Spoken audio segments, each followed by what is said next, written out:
We're here. We talk weeklies after the talk on WPPMLP Philadelphia 106.5 FM. We talk weeklies after the talk with your boy Charles Gregory and the beautiful Lauren Sizzle. and the beautiful.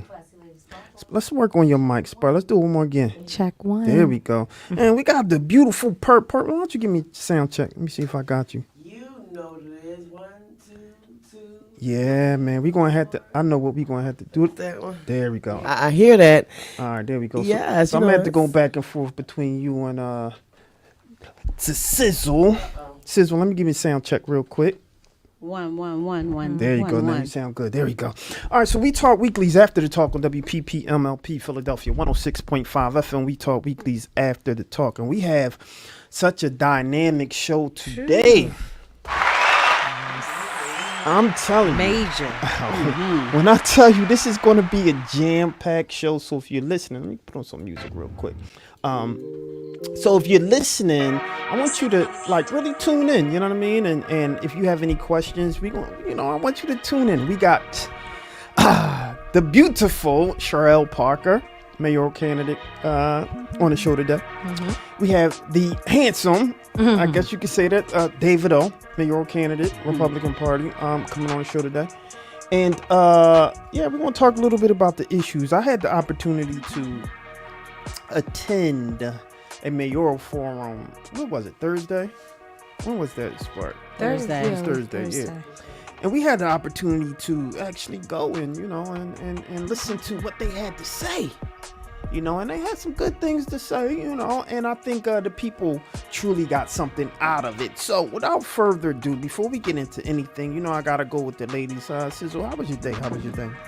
My day was busy. I did a lot of running around, and then I had a meet and greet with the potential owners or who will be adopting my dog. So that was you got somebody adopting your dog? Yeah, that was a little bittersweet because it's like, he did so good, so I was proud of him. But after we left, there was another people that joined in the parking lot, and they had came to the parking lot, and a dog got out the car, and then my dog was trying to get over to the dog, and it was kind of I hope that didn't interfere with the people wanting him, the family wanting him. But then when I got home, they texted and said, "We love him, we want him." So I kind of shed a tear because I'm like, "Oh gosh, he's leaving me."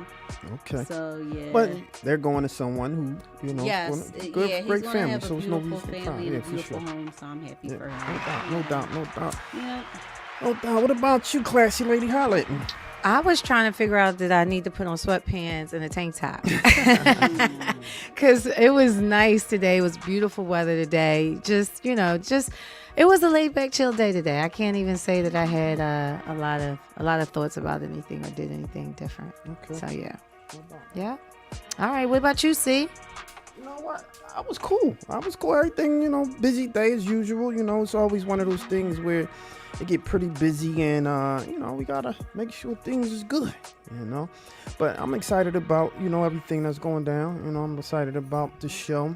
We got a jam-packed show, but we got a special guest in the house. What's up, Purple? Holla at me. How was your day?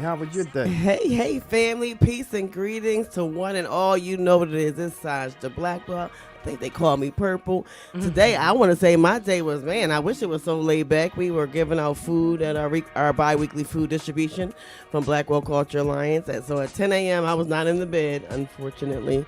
But I did get a chance to experience this wonderful weather and be in community with family as we got a chance to feed our neighbors. We fed over about 300 people today.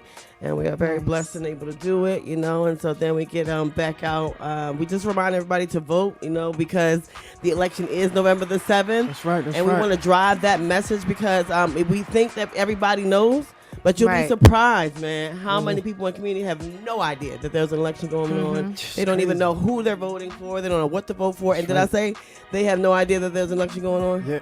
Right. How about that? And at the local and state level, but that's even more important. They don't even know how that trickles up to the. And every community. Come on, you part of. Come on, damn. Come on, you good. Oh no, you good? No, we good. We got full house. They already know we getting it down. But I was telling them, every community we have to remind them not only is it time to vote, but there are judges going in for 10-year terms. Wow. That part. There are judges going in for lifetime appointments. Yeah. Okay, so we need to let people know what's going on. Yeah. So we definitely need to talk more about that because I think a lot of people don't get that part of it. The judges, that's probably the most important thing. Actually, they the ones that's locking your cousin Pookie up and giving them football numbers, right? And so we have to make sure that we have a fair time when we happen to get in a little trouble and we have to go to court and they have to make a ruling on us. We want fair, and just ruling. We don't want no one to just look at you and be like, he's just another city. Let's throw him in there and let him rot. We don't want that, right? So we want to make sure that things are fair and just. I appreciate you bringing that up. What's up, Lady Esther? Holla at me. she just He always wouldn't let you guys. My mic. There you go. My mic sounds nice. You good? There you go. Hey everybody. Watch out. How y'all doing? Mm-hmm. So how was your day? My day was productive. I'm like switching hats right now, so I'm trying to adjust, right? So I've been on set filming all day, and then I had like a quick meeting, and now I'm here. So it's just like hat number 3. But I'm all good. It's a nice day. I'm happy to see my family. I miss y'all. Missed you too. Yeah, man, we miss you. I already know we missed you. We always have a great time though. But we have a better time when you here. So it's one of those things, yeah. So you gotta make sure you stay here, stay tuned in, stay locked in. Good to have Purple in here. I said Purple. I seen her. Where was we? I'll talk a little bit about where we was at WHYY because that's a great initiative. I hear Purple's name all the time. We've never officially met. She doing that work. Give her a round of applause. She doing that work. Thank you. I really greatly appreciate that. No, listen. Charles and I are blessed to be part of a cohort, an initiative, a partnership with WHYY, which actually is really powerful in itself because Charles is a young black man and headlining, spearheading this wonderful, We Talk Weekly and all these endeavors in media, really a change maker in the game. And I myself being the first black woman to own an independent internet radio station here in the city of Philadelphia. Yes. Celebrating proudly 10 years this month, actually. We're planning a celebration. Congratulations. Thank you, Queens. Thank you. So so we are working with WHYY not as employees, but as partners in the community. Okay, that's right. So what a blessing to be a BIPOC, a hyper local journalist system that is actually making tangible change in terrestrial or legacy media. So we were there talking, renegotiating agreements, Wow. We were there, trying, making sure that they understand how important our voices are, in elections and the amazing opportunity that you all had to be part of that word experience. Broadcasting Broadcast the other day. Come on, you were broadcasting a mayoral forum. Let's go. Come on. Where's the hand clap? Thank you. We Talk Weekly is doing things. It's those amazing things that We Talk Weekly and PQRadio1.com, which is my radio station, Progressive Quality Radio1.com. Hey, Chi, I see you tune in every day at PQRadio1.com. Has some amazing personalities.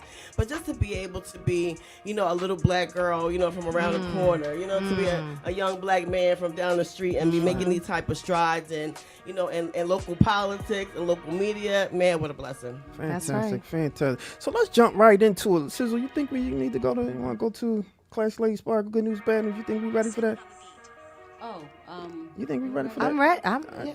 Ready? Let's jump in. I'm always ready. All right. Let's see how much bad news she got for us today. I do. I know. It's just, yeah. All right, holla at me, Spark. All right. Well, as we all know, even with tonight's guest, these are going to be questions that we ask. Philly ranks above the national average in crime. Y'all did know that, right? Especially in violent offenses. Which brings me to my next story. 48-year-old Bernard Gribben of Abington was shot 6 times while driving the Route 23 SEPTA bus in the Germantown section of Philly. Those shots killed him, suffering wounds to his torso and throat. Video cameras show Zante Capers, 21, pulling out a gun on the SEPTA bus and killing the driver. While riders looked on in panic, none of the passengers were hurt. Capers fled the scene on foot and was later caught by plainclothes police, SEPTA police officers, according to the news outlets. The weapon has not yet been recovered. Currently, they have not revealed a possible motive. Gribben was an Army veteran and was a SEPTA driver for 12 years. Crazy. Ridiculous. You know, like, Outrage. I mean- crazy. what do you say to that? No, what do you say? What can you say to that? Well, one of the things we can ask our guests is, what are they going to do for safety for SEPTA drivers? How about that? All right. Well, how about what are we going to do for real tangible change for mental health? That's another Okay, one. because how about the family issued a statement, and people are upset about it, but the family issued a statement that said, listen, we apologize to you, the family of this SEPTA driver. We empathize, but we have been trying to get mental health assistance for this young lady for a while now. Wow. We have been unable to get her help, knowing that she was a problem to the community, and she has not been she didn't choose a 201 herself. They couldn't 302 her, So Right. what were they to do? She lost now- her mom last week, and it caused a mental breakdown. Right. And somebody Wow. died. Those are questions that we need to ask, and that's what this 100th mayor needs to understand, that this is the plight against our city. All right, so last year we covered a story about a young woman killing 2 state troopers on I-95. Do y'all remember when I covered that story? Her name is Janiah Webb from Montgomery County. She was drunk driving on I-95 when a state trooper prepared to stop her, but was later called to an alert that a pedestrian was on the highway. So they responded to that call instead and let Webb go. Webb later killed both officers and the civilian in front of the Philadelphia sports complex. Well, now Webb, 23 years old, was out on bond, and as her upcoming trial, Webb lawyers have asked that the judge postpone the trial because Webb is now pregnant. Oh. Basically, while out on bond or bail, she goes and gets pregnant. The judge denied that request. Prosecutors didn't oppose the date change, but the Philadelphia judge declined the change. The Philadelphia judge will also use her social media posts to be permissible in court. Months before the deadly crash, Webb tweeted from her Twitter account that she's the best drunk driver ever. Oh. Yeah. Yeah. So, Unbelievable. I don't know why, but this young lady, as far as getting pregnant, is she feeling like she's going to get a certain amount of years and not have that amount to like procreate? Or did she feel like there was leniency? I don't know. But the judge basically feels as though she was being irresponsible to get pregnant. That's the trick. And that's what I've had house arrest clients, and one of them, that's exactly what they did. And unfortunately, in that situation, the judge was lenient. It's like, I guess they were more so concerned about the child and like her being there for the child. So. And that's what the lawyer is saying. Her lawyer is saying that they don't want more black and brown kids being born into the system because that's what will happen as far as where, so they're asking for the trial to be postponed. But it takes 9 months, right? And then you got 3 months for bonding time. So it'll be another question of having an extension. Yeah. All right. So was that enough? Go ahead. What you was about to say? No, I was just saying, wow, she's going to have that baby in prison. Well, yeah, because the judge declined it. He said he's not changing the trial date. Oh, wow. Yeah, he knows the game. Yeah. All right. Well, was that enough bad news? Yeah, no more bad news. No more bad news. All right. Don't nobody bring me no bad news. Come on. According to Fox News, Miss Caroline Mary Morrell of Ardmore just celebrated her 109th birthday. Yes. She was surrounded by friends and family. Miss Morrell said, "I never dreamed of it, but thank God I'm here." Miss Morrell's family was one of the first black families to move and purchase a home in Ardmore in the late 1880s. The birthday girl graduated from Lower Merion High School in 1934. Before becoming a wife and a mother, she went on to become a private duty nurse and a loving daycare mother, and touching the hearts of generations of kids in Montgomery County. Now that she is a centenarian, she finds ways to stay active and enjoy life. The doctor says that the doctor says I'm in good health, said Miss Morrell. Wow. And she always says the secret to living 109 years old is to love one another, be kind to people, even to animals. Miss Morrell shares her birthday with the city of Philadelphia, which just turned 341 years old on October 27. I need to meet her. I would love to meet her. A centurion. I don't know if y'all had the opportunity to see something on it's a show on Netflix. And they talk about going around the world and meeting these centurions. Everyone who's living past 100 years old. I love it. And it was this young man, right? Gentleman of wisdom, was 105, still riding horses and doing work in the backyard. I It's couldn't all believe in it. mindset. It's crazy. Yeah. Stay young. My auntie made it to 98. She lived by herself until 96. Shout out to Auntie. bless. Wow. Yeah, and she was the first person of color to be featured in Life magazine. Wow. In the 1920s, That's- whenever it started. that's huge. The first Yeah. person That's of color, major. period, in the nation. That's major. Oh, I love it. I love, like y'all were saying, to meet centurions. So, all right, y'all, that was your good news and your bad news by your girl, Classy Lady Sparkle. And as always, go ahead and support We Talk Weekly with either a monetary donation at $ We Talk Weekly, or follow us on Facebook, Twitter, all the social medias, Instagram. And if you can't follow us, tell somebody about us, and that's it. There you go, ladies and gentlemen. We Talk Weeklies after the talk on WPPMLP Philadelphia 106.5 FM. We Talk Weeklies after the talk. Now, I'm really excited. I'm excited today because we just have the ability to interview some good people, right? And the candidates, we have the beautiful Cherelle Parker coming on, mayoral candidate, and I'm excited of the energy that she given to the people, right? David O, another candidate. I like him. I think that, he's someone that can, relate to the people. I see him out, I see him doing some things, and it's hard because I think the conversation has become, he's like, is it a such thing as saying a progressive Republican? David O's not really a Republican. Right. Oh, wait, I remember where I am. I was like, my bad. He's a Democrat who had to be Republican to get a spot somewhere. There you go. Okay. You know what I'm saying? So he's always had a Democratic card. Listen, and people know that I am for. Are we allowed to say on here? I don't know what the rules are on regular, but I'm for Cherelle. And people Okay. know that. Okay. They know that about me. But also, David O supported my campaign. Right. Last cycle for state representative, and it was an honor for him to do so. I did that because he was a Republican who was Democratic like-minded. He's like-minded. So Right, that's why I even brought him in.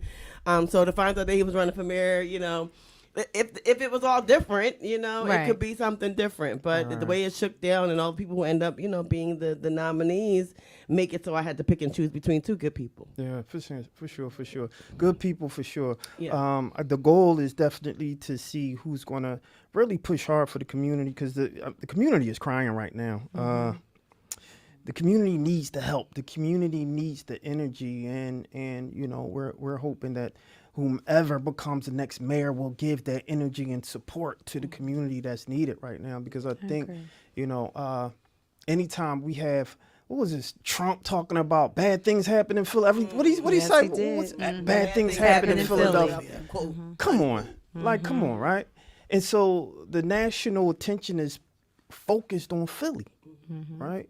And so we need to change that energy. We need to get the people out. Our of vote is fucking- what happened, is what helped the presidential election. Yeah. Philadelphia. Yeah. Yeah. And as far as what you just said, though, Purple, it's a win-win for Philadelphia. We have two candidates who want the best for Philly. That's right. That's it. Their goal is the same. Yeah. So that's However, the beautiful part. one is on the side of Trump and one is not. And that is the clear distinction. Okay. Oh. Okay. Right. Is that alleged? Can we say allegedly? No, we can't say Oh, we alleged. don't Because alleged. if you're a Republican, that means you assign and you identify with the same philosophies of that party. And if you did not, you would not be a Republican. So if you're a Democrat, that means you align with the basic philosophies of that party, and that's why you're a Democrat. And if you're not, you got other options. You got the Independent Party, you got the Working Family Party, and you got the Republican Party. So it's a choice. Okay. Well, choice. well, there It's you a have it. Well, coming up next, we have someone with whom I have a tremendous amount of respect for. This young lady holds her own. She definitely can stand up with the best of her. And I seen her the other day at the forum, and I liked a lot of, the conversation that was going on. I liked a lot of what she had to say. But we're going to ask some questions. We're going to ask some hard questions, but she doesn't She doesn't stray away from them. She tackles them head on, which I am hoping that the next mayor can do. All of the problems that we're having here in Philadelphia, I need you to tackle them head on. We'll be right back after this, y'all.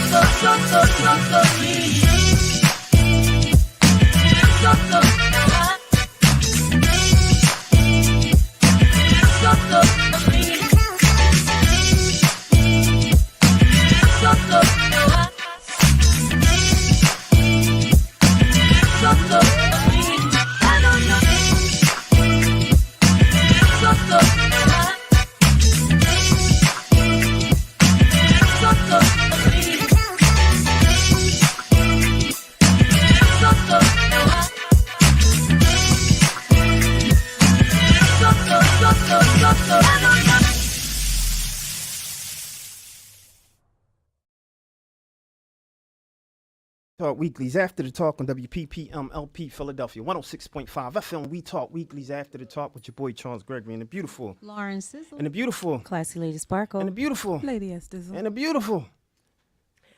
Purple. Yeah. In the building. Fast break. I'm like, I was trying to wait for where that's coming. Without further ado, She saw my eyes. She caught me. That's She caught it. me. So without further ado, we're going to bring someone up, Miss Cherelle Parker. Let's give her a round of applause. A round of applause. There you go. Can you hear us well? Yes, yes, yes. I can hear you. Good evening, everyone. Good Good evening. So we couldn't wait to interview you. We couldn't wait for you to come on We Talk Weekly. We've been waiting a long time. And, before we start the interview, something that I like to lead with is, how are you? You've been, doing run after interview after interview after campaign after campaign after debate after debate, So, I just want to see how you are. How are you doing? How's your health? All that good old stuff. Yeah. Charles, the one first, thank you so much for that question. That's not one I get a lot, right? Because I don't think people, they don't ask it because they really don't want to know the answer. But I'm making it. I'm doing the best I can with what I have. Fantastic, fantastic. I want to start with, I've been following you and all of the, city council, everyone who put their hat in to, run for mayor, right? And I've seen you on, this whole campaign and you started kind of like, you made a joke about, you started in the dirt, right? They say you started as an underdog, right? But I seen you kind of scale. You said you've been able to scale simply just by being you. And so I'll start right there. How important is it for candidates to really show whom they are so people can literally identify with them who's part of the community? Charles, thank you so much for that question.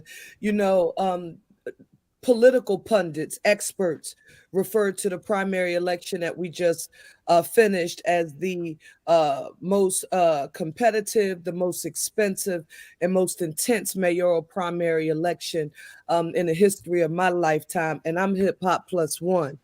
And when you have such a competitive field of people running at one time, you're trying to figure out how best to communicate with the public, with the people. And for me, it was a perfect opportunity to say, wait, other people may come off as being this bastion of perfection, of, they know everything. They, if you just vote for me, I'll set you free. That was something I remember the alderman saying on Good Times. And I want to be really clear that was not who I was. Like that, I would use my real life lived experience, my intergovernmental professional experience at the local and state level, and as a community organizer in my humble beginnings, along with my academic preparedness. I would use every talent and skill that I had to try to change things for the better in our city. And I didn't change based on the audience. I didn't go in front of white people, Latino people, Black people, any kind of people and say, well, hello, this is, Oh, hey, what's up? No, no, no. It was this is who Cherelle is. If it's God's will and you give me the privilege of serving you, I'm gonna be the exact same person that you've seen all of my life. So I'm not becoming a chameleon and changing for any. I'm not gonna do that. And guess what? No matter the race, class, socioeconomic status, zip code, religion, so sexual orientation or identity of the constituency I was in front of, by the time I left the room, even when they disagreed with me, even when I talked about issues where people would come up and say, well, it was all right that you said this, and that, but I don't agree with you on this. But I do like the fact that like you human. And that was it, Charles. That's the best way I can describe it. Yeah, and that's one of the things that I like to do on the show is try to humanize the candidates because what I don't want to happen is for community to feel because they already feel like do my vote count? Does my vote matter, right? And to humanize the candidates, that's what we tend to do, right? And so let's begin with, how you would tell someone or how would you explain to someone the importance in voting, right? That they feel sometimes that my vote doesn't matter, my vote doesn't count. What would you say to that person? Um, as a Black woman who grew up in poverty and who's a history buff and so much of a first generation everything in my family, I know that as Black people, we've primarily used three tools in order to gain any sort of advancement in this nation. Um, One, we use nonviolent social change and advocacy. So those are our marches. Those are our ways to raise our voices in a united fashion. That's one tool. The second tool that's been very important and effective for us has been the courts historically. We're not voting without a civil rights act and a voting rights act. How did we do that? By voting for people and supporting people through that nonviolent social protest, along with our engagement in the voting process to elect people who would fight to enact those laws in the legislature, but also who would support judges who, when they got there, they would put fairness right in the law first and foremost, right? So three tools: the nonviolent social change and the protest. We used our voting rights as a tool to elect people to the legislature, and then to elect judges and legislators who would support judges, those judicial history making precedents that the court rules on. We then ensure that they're being enforced and we improve them through the law. And so when anybody says it doesn't matter whether or not you participate in the process, and a big one for me, may not get to you all, but because I've been in local and state government, nothing teased me off more than hearing people say, I only vote during the presidential election. You what? You Yes. and the president does what to make sure your trash is picked up and the potholes that's ruining your car are fixed, and the state where the funding for education comes from, and for gun legislation, and you only vote in what? So we've done a poor job. We've done a poor job connecting the results and the impact on people's daily lives to the work that we do, because they get frustrated. You tell me to go push that button every year, Cherelle, my street's still dirty. My commercial quarter, no trees, it's not green, businesses run down, all of these vacancies, a lot of abandoned properties, and you want me to believe in government? Why? That's where that's the challenge for people like me. How do I make it work so that you can touch it, see it, and feel it? Now you're a certified English teacher, correct? You have a license. Yeah, that's correct, right? I don't want to put out no fake news, anything, right? That's accurate, right? Yes, it is Okay. accurate, but people don't say it. No doubt. So I just want to you want to you've been on a talking point as it relates to enacting year-round schooling, right? And I want to know what is the plan based around that? Because I did hear the one argument of as you outlined, and parents, look, I want to take you, I want to be able to travel. But I'm wondering if you have spoken to even any of the teachers who, because you're a teacher yourself, you have been. And so how would they feel to, not be able to have that break for the year, that summer break to get away from the challenges of the year round or the year of, being in the classrooms with the students? And what about the teachers unions? Have you had any conversation based around them in rolling out this plan, and what would that look like? So that's it, Charles. That's a good question. And so, one, when you're running in the midst of a campaign, my job was to share a vision for the people of our great city, and to let them know that if they would give me the privilege of serving as the CEO of this city, these are thoughts and ideas and that I would like to see implemented. And that doesn't mean that you have checked every box and that everything is already negotiated as to how you would implement it. But what I said is, this is something that I would like to do. And does it mean, Charles, that teachers and students are sitting in traditional classrooms 365, 8:45 in the morning, let's say, to the 6 o'clock, 6:30, 7 o'clock at night? Absolutely not. Right. Year-round public education, as I proffered the concept, is creative scheduling. It's not 2 whole months off, 2.5 months off in the summer so we can get back to that summer slide. No, it's creative scheduling. It's 2 weeks off here. It's 3 weeks off here. It's working with the teachers union to figure out how do we do that. But it's not just the teachers union. It's every stakeholder who has a role in providing public education within our existing system. So for me, that's transportation. So that's the school bus drivers. Those are the NTAs. Those are the lunchroom aides. Those are the nurses in the schools. Those are the people who work in the lunchrooms. That's negotiation with all of those adults. So while that part of the negotiations, that hasn't taken place, the concept of us being creative with scheduling and recognizing that the traditional elements that most people in their mind fantasize are occurring in the majority of households in the city of Philadelphia. I know that that's not the case, because the majority of our kids are not growing up in Cosby-like households.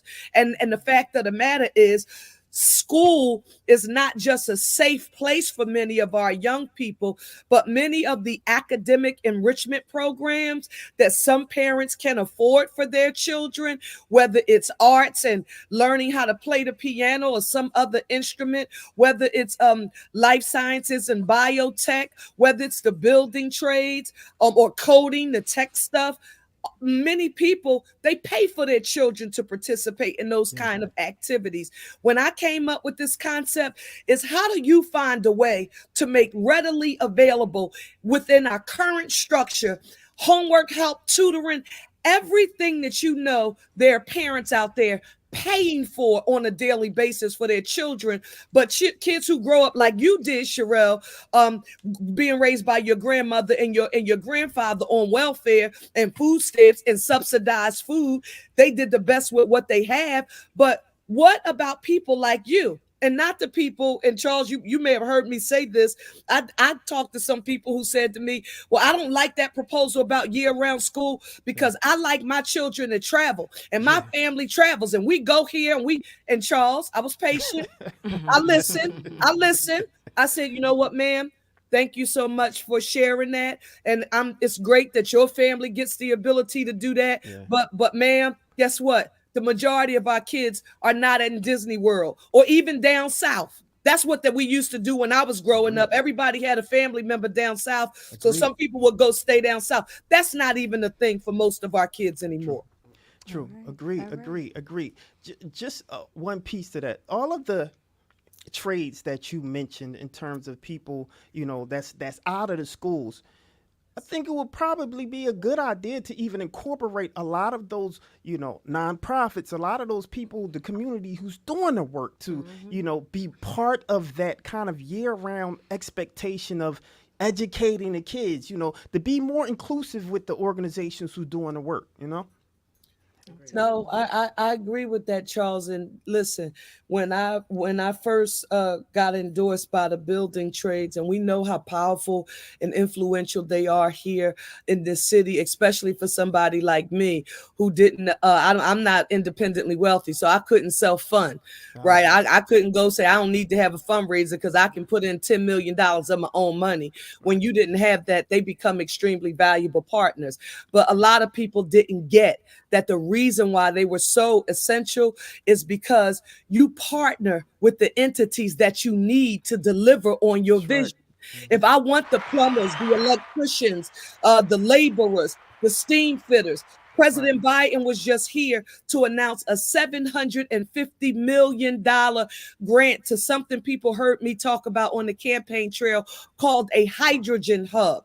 That's a form of clean energy, an alternative energy source. So we're talking about storing it, transporting it, employing the use of it. Guess what? That's almost 10,000 jobs that our people can be trained for. So rather than trying to fight them to say, listen, you're not black enough, you're not brown enough building trades, you don't have enough people who look like me, we understand that we need to do work there, but you are more likely to work with me and want to help me in the plan when we're partners and not when I have a bullhorn shouting at you, telling you what you're not. That's to me not how you get somebody to want to work with you. Wow, thanks for that. Yeah.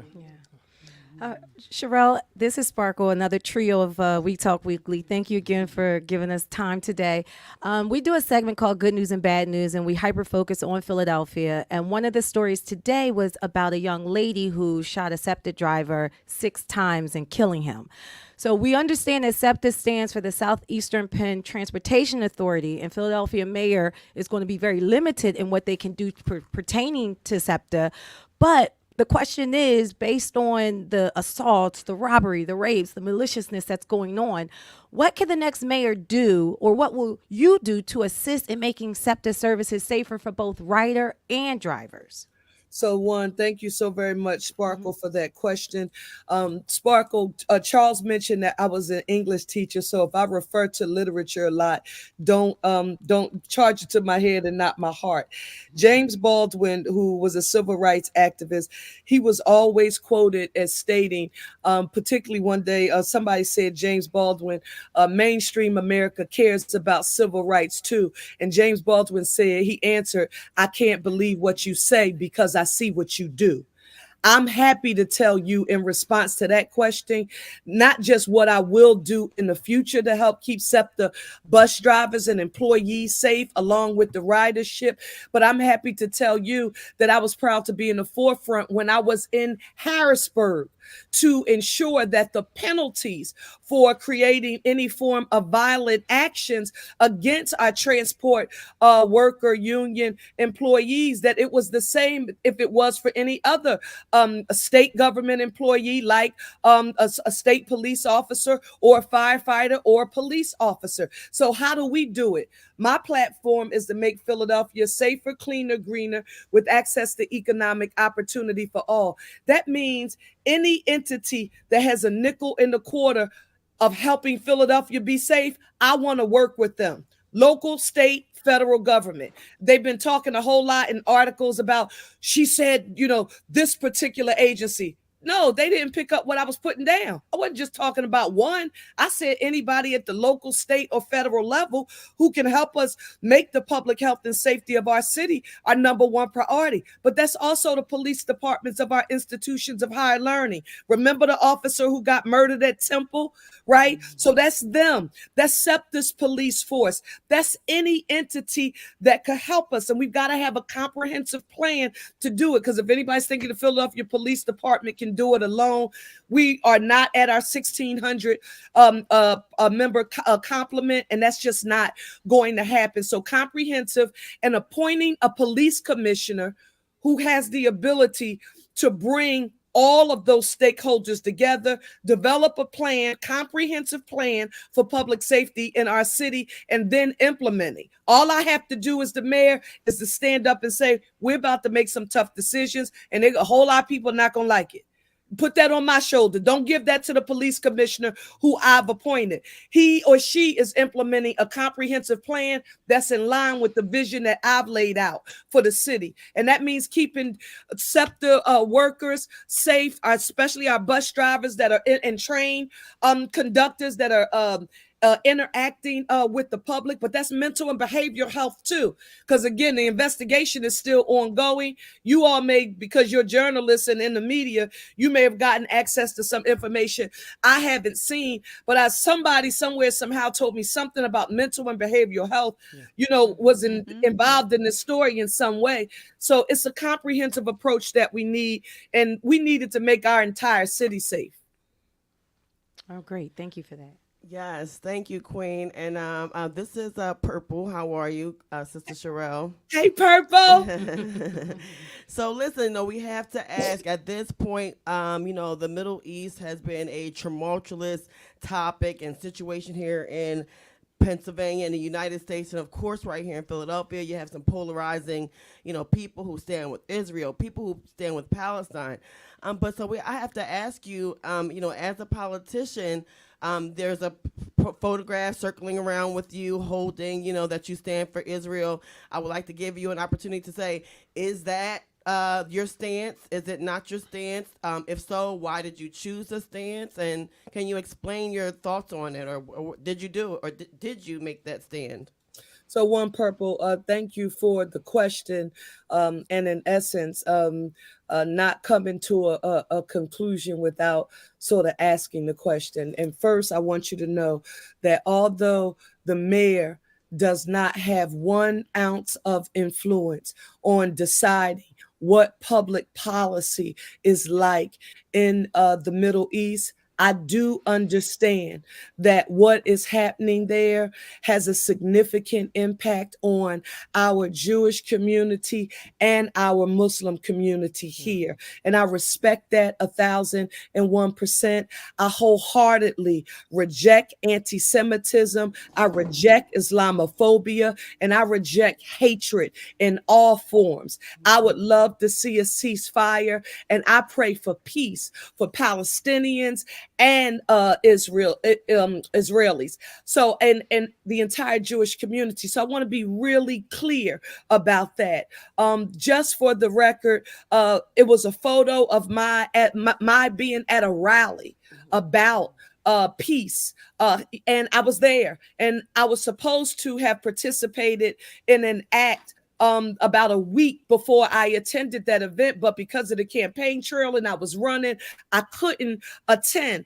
And it was when the initial activity had occurred. So when some people saw me there, and that had been the first time, it was also when some other heinous, tragic, activity had occurred in the Middle East. And it was that some people thought that I was choosing one side or the other. Now, what I thank God for is that people in the Muslim community who know Cherelle Parker said we know her, and we know that that's not the case. We know her longstanding relationships. I'm talking about in a substantive way. We know that she is no Johnny come lately supporter of the Muslim community. So we know that the way people attempted to interpret my support against that act of hate, and my affirming that I don't support that act of hatred that occurred. I'm happy that there was a constituency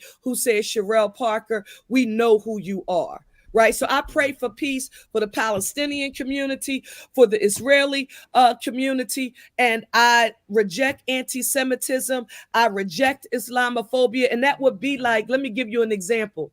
If someone attempted to say the Muslim community, sort of reflects an act of terrorism that was committed by Hamas. If anyone attempted to do that, I would tell them you are not going to do that, because that is not accurate. I know the Muslim community, particularly here in our region. We've worked together. We've been partners fighting for racial, social, economic justice here in our great city, and nothing about that with me is going to change. Now, for all of you, and I thank you for this outlet to be able to share this, I've also seen people I've also seen people attempt to use this Yeah. as a tool to get to some other things that they never had another vehicle, another way. For Right. sure. So also saw some people saying, you know what, this is a great opportunity to do X, Y, and Z. And Right. you can't stop that from happening in your Right. life. I don't care who you are when that happens. But I thank God for those people who said to me, my brothers, my sisters, who said, well, we know you. We've been with you too long.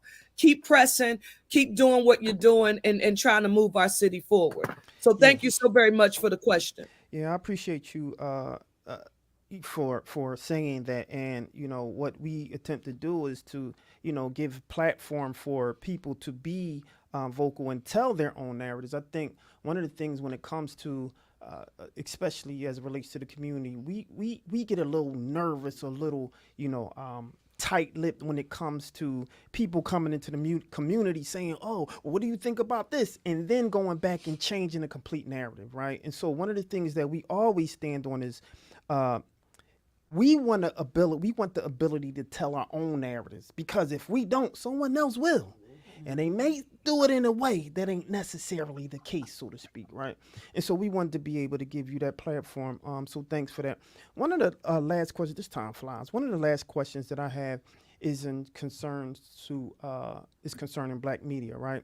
Um, Oftentimes, especially independent, we don't get the opportunity to have quote unquote a seat at the table, right? Oftentimes, there are the gatekeepers or people who kind of like box that out. And as I've been a firm advocate on, people within the arts, because we're in the arts, you talk about trades, you talk about people who's, doing things and supporting the community. What would you do as a mayor, if and when, right, to make sure that people like us, people within the arts, people within these communities that's uplifting and enhancing and amplifying the voices of the community, what would you do to put in place to make sure that things like that don't happen when it comes to independent media or people with the small voices that's not like the legacy media?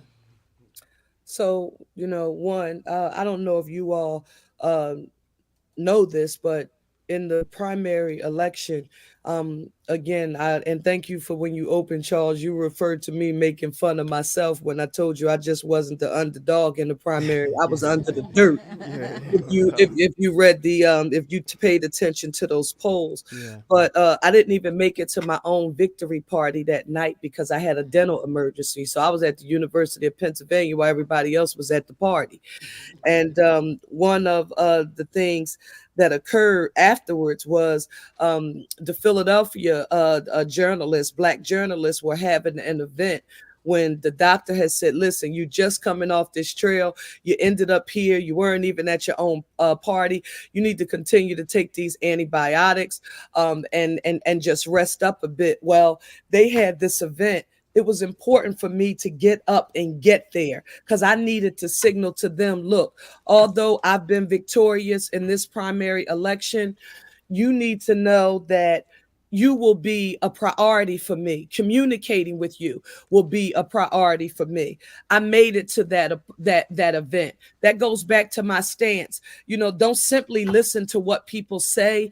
Check out what they do. Check out the substance of their action. And the reason why I bring that up is because there was the email controversy, Yeah. right, that occurred between some staff members.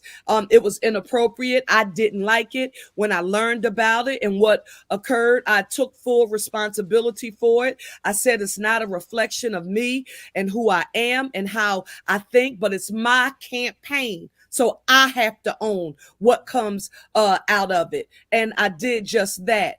But my behavior, I've never not been available. Now, I'll tell you what I am learning that I am going to do. And this is really different from me, Charles.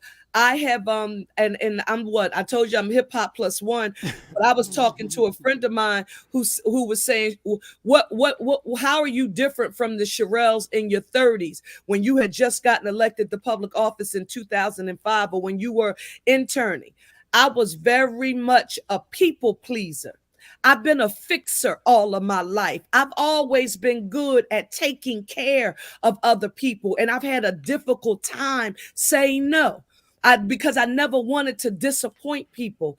I'm happy to tell you that thanks to God's will, I'm in a place and space in my life that I finally learned that I can't do it all. Right. And so sometimes the answer will be no, no matter how disappointing it may be. I always try to have an option. I can't do it right now. Can we do it at another time? If I can't do it, can I send a surrogate or somebody else who's a part of my team? But I now know that I have the power to say no, and that the answer won't always be yes. And that might seem like it's something small to a whole lot of people, but for a person like me who's been a sort of people pleaser, is the way I often refer to it as, I've come a super duper long way with that. So, that's sort of where I stand. Access is, I'm going to be accessible. That's who I am. That's who I've always been. And my actions, reflect that. And so, you all called, and I understand that you were working for some time, like trying to, work with us to get this, to get this schedule. We Guess sure what? was. I'm here. That's right. Good we job, we appreciate you. Yeah. We pulled off the gas on that because we really appreciate giving us the access and giving journalists the access, especially journalists in Philadelphia, because we're having a challenging time here, and a lot of that is because we don't have the access. So it's people like you who are in those leadership positions that can now say, wait. Let's make this a little bit more equitable. And so I appreciate you taking it, Sizzle. Yeah, I just wanted to thank you for sacrificing your time to come and sit down with us. We don't take that lightly. And I just wanted to say you kind of just answered my question, but we know that time as a mayor in an impoverished city, coming off especially a post-pandemic year where we saw record numbers of murders. And being a mayor is a 24/7 job. No disrespect to our current mayor. What specifically will you do for your own self-care when you get to that point where mentally, Yeah. like our current mayor who felt like he couldn't wait till he got to Yeah. the point where he's no longer mayor, and all it takes for that media outlet to take that one little sound bite that you say and just turn that into just a whole fiasco. Like how will you deal with that, and how will you deal with your self-care? I know you said saying no, but you can't always say no. You know what I mean? Like you can't always turn your phone off, and like how will you take care of yourself?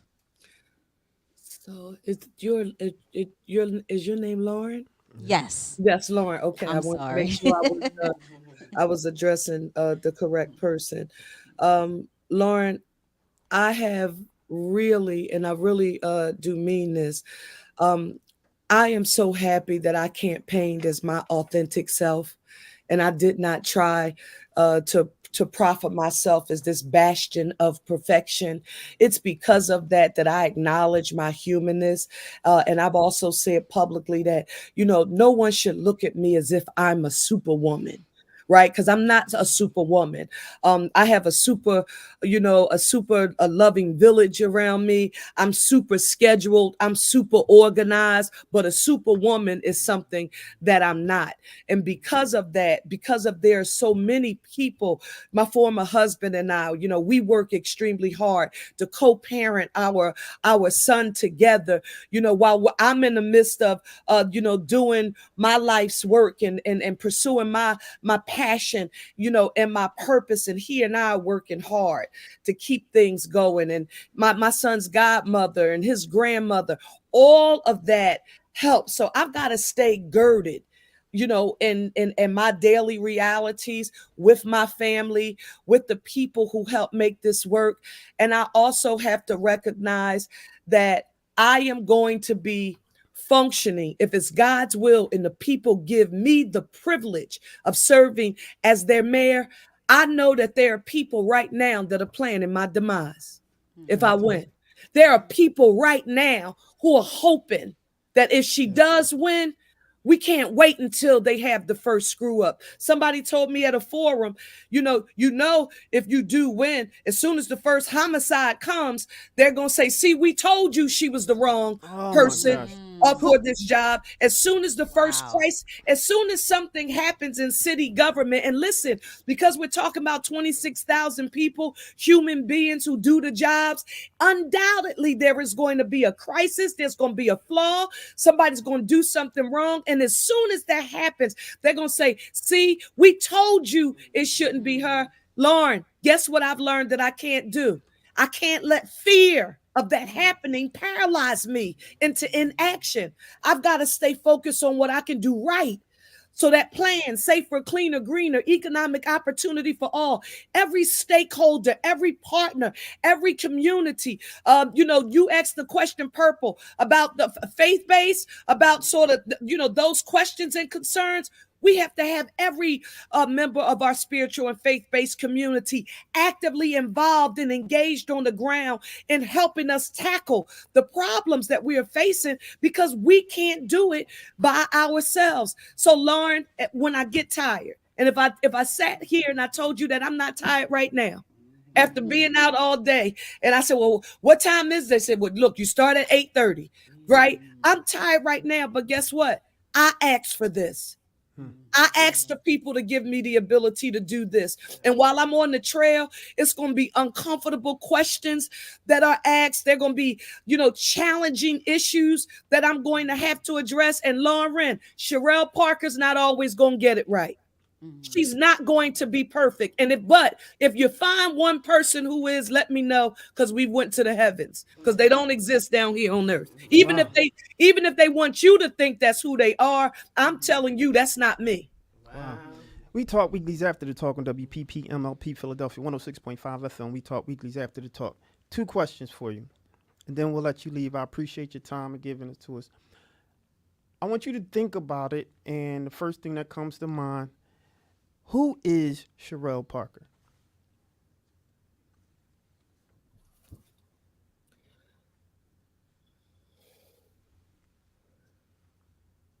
Cherelle Parker is a textbook case study on how you turn power into pain through her real life lived experience. I didn't know when I was growing up, without my biological father being present, losing my mother at a very young age, having many of my family members deal with challenges, losing my grandmother, helping to take care of my grandfather. That's where my skill set comes from. When you hear me say, I'm really good at taking care of people and fixing things for other people, because I learned how to do that as a child. But I didn't know, Charles, that all of that was preparing me to meet this moment. Every crisis that I've had in my life. Sometimes when I'm talking to journalists, people like to remind you about things in your life that you're not proud of, or that you're not happy about. And for me, that's a DUI that occurred in 2011. Not something that I'm happy that happened in my life, but guess what? It was a real life lived experience. You couldn't have told me back during that time that real life lived experience would have helped to prepare me and strengthen me and gird me and prepare me to meet this moment, this critical moment in our city's history. I wouldn't have believed that, because it was so much pain that I went through, because I was living a public life. And that was an experience. And I do understand that other people may experience something like that in a lifetime. Not the point. It happened to me, and I lived a public life. Guess what? I didn't know it would help me, that it would be added value. For one, just like you heard me say that you watch during times of challenge, how people around you respond. That taught me something too, about how people, who's there, who's for you, who leaves when times get hard. That's right.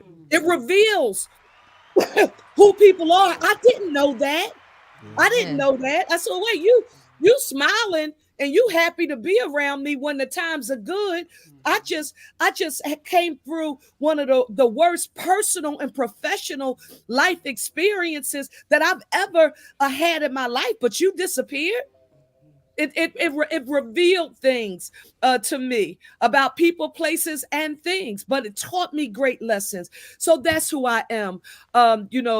Charles, product of very humble beginnings, first generation college graduate, Ivy League graduate, great professional development opportunities that I've had in my life, and I'm proud to tell you that I've done some good things, right? But all of that helps to shape me. So I hope that somebody will look at my life and say, wait, she's not one of these people who was born on third base, hit the ball, and act like they knocked it out of the park. Right? She started behind the home plate, right? And if she can do this, that means I can do it too. So I hope I'm motivating, inspiring, and encouraging somebody to Yeah. say, no matter how many people tell you you're insufficient, that you don't have enough money, you're not born of wealth, you come from the wrong side of the tracks, you're not qualified. If you just keep your eyes on the prize and stay focused, you can do what your life's desire, as long as it's you and you're not trying to be phony and act the way somebody else wants you to wear the mask. And Cherelle, you should talk this way.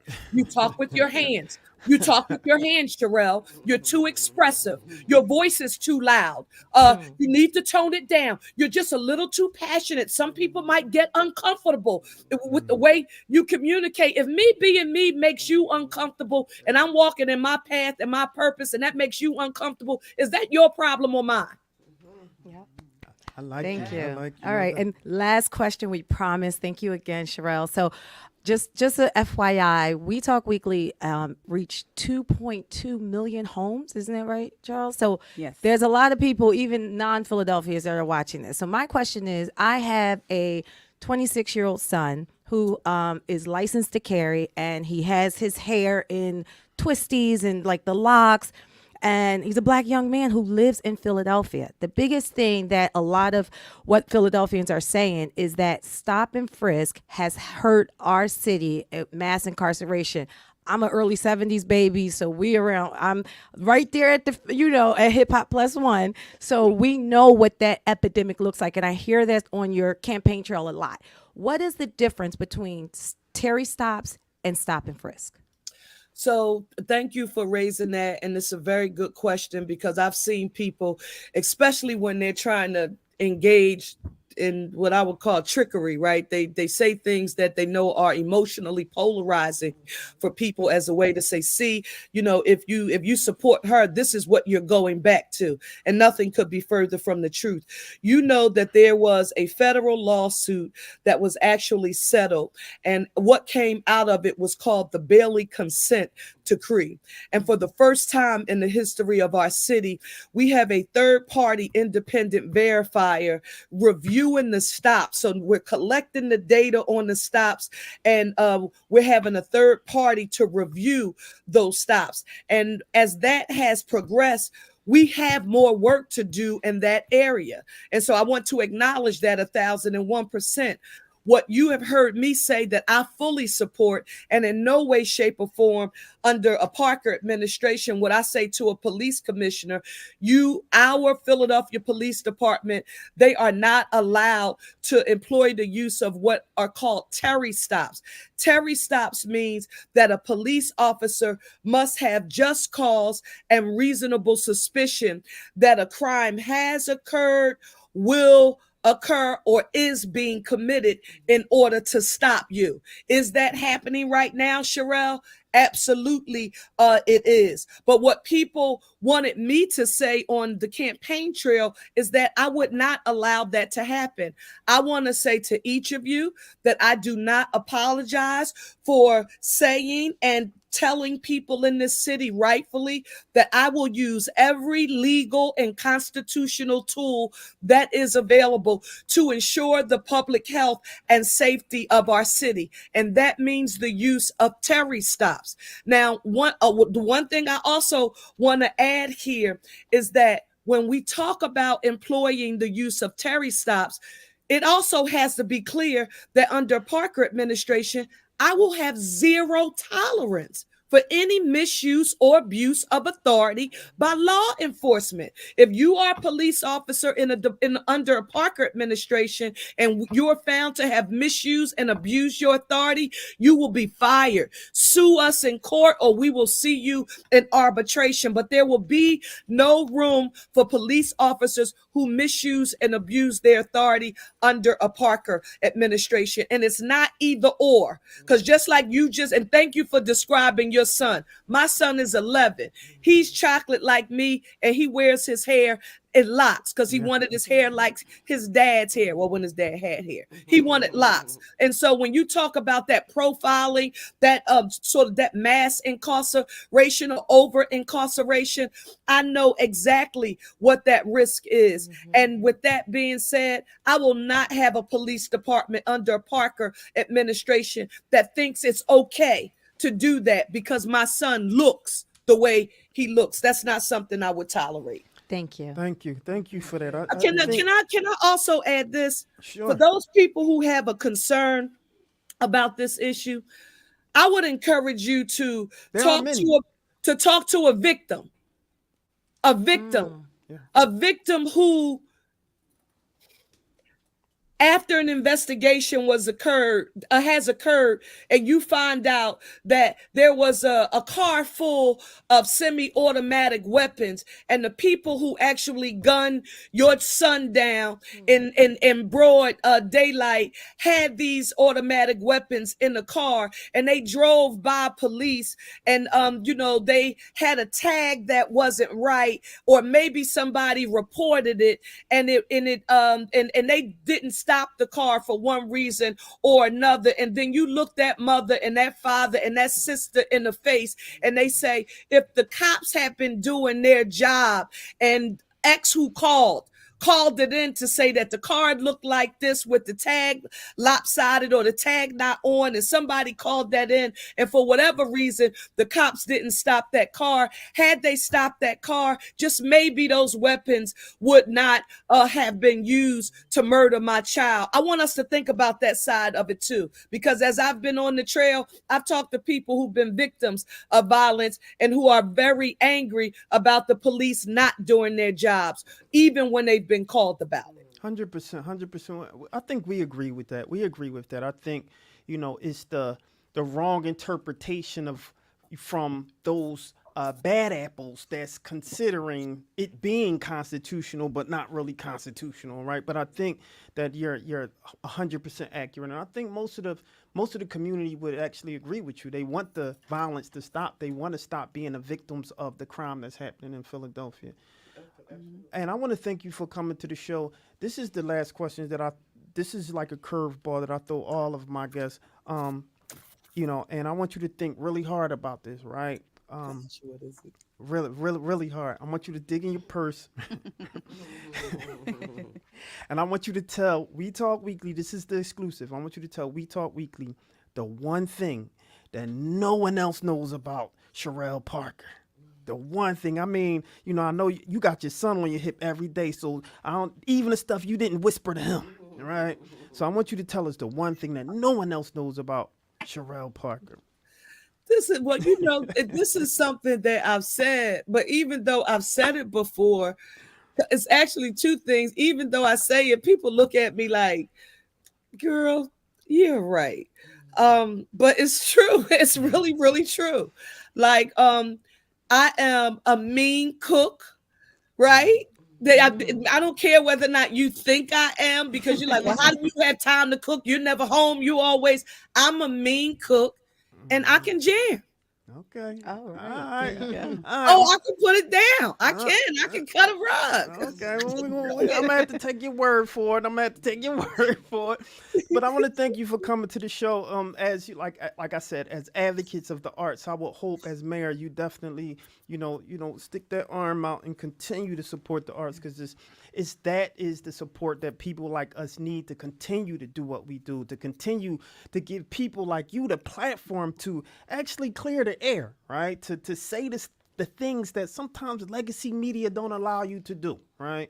And we consider ourselves, you know, uh, focused on solutions, right? And so it's Oh, not wow. about pointing fingers, right? But it's about, okay, if we point the finger, we're going to allow you the opportunity to clear the air, and we're not trying to push you to any narrative, right? And so that's what We Talk Weekly does. So we just want to thank you for coming on the show, and we just want to offer you the last word to talk to the constituents, talk to the community, and any last words that you have for them. But we really appreciate you for coming to We Talk Weekly today. Well, before she does Yeah, that, sure. I just Cherelle, this is Stacy Cherelle, another co-host here. I just wanted to say congratulations again. I got the opportunity last week to watch Cherelle receive the Sammy Award from the Friends of Labor's local 332 union, and your speech brought the house down. You're just phenomenal, and her award was for outstanding community leader, right? And I know this just is one of many that you will receive. So thank you for all that you've been doing in the community, and congratulations again on receiving that, Sammy. Thank you so much. And Mr. Sam Staten Sr. and the laborers, they helped to start my career. Mm-hmm.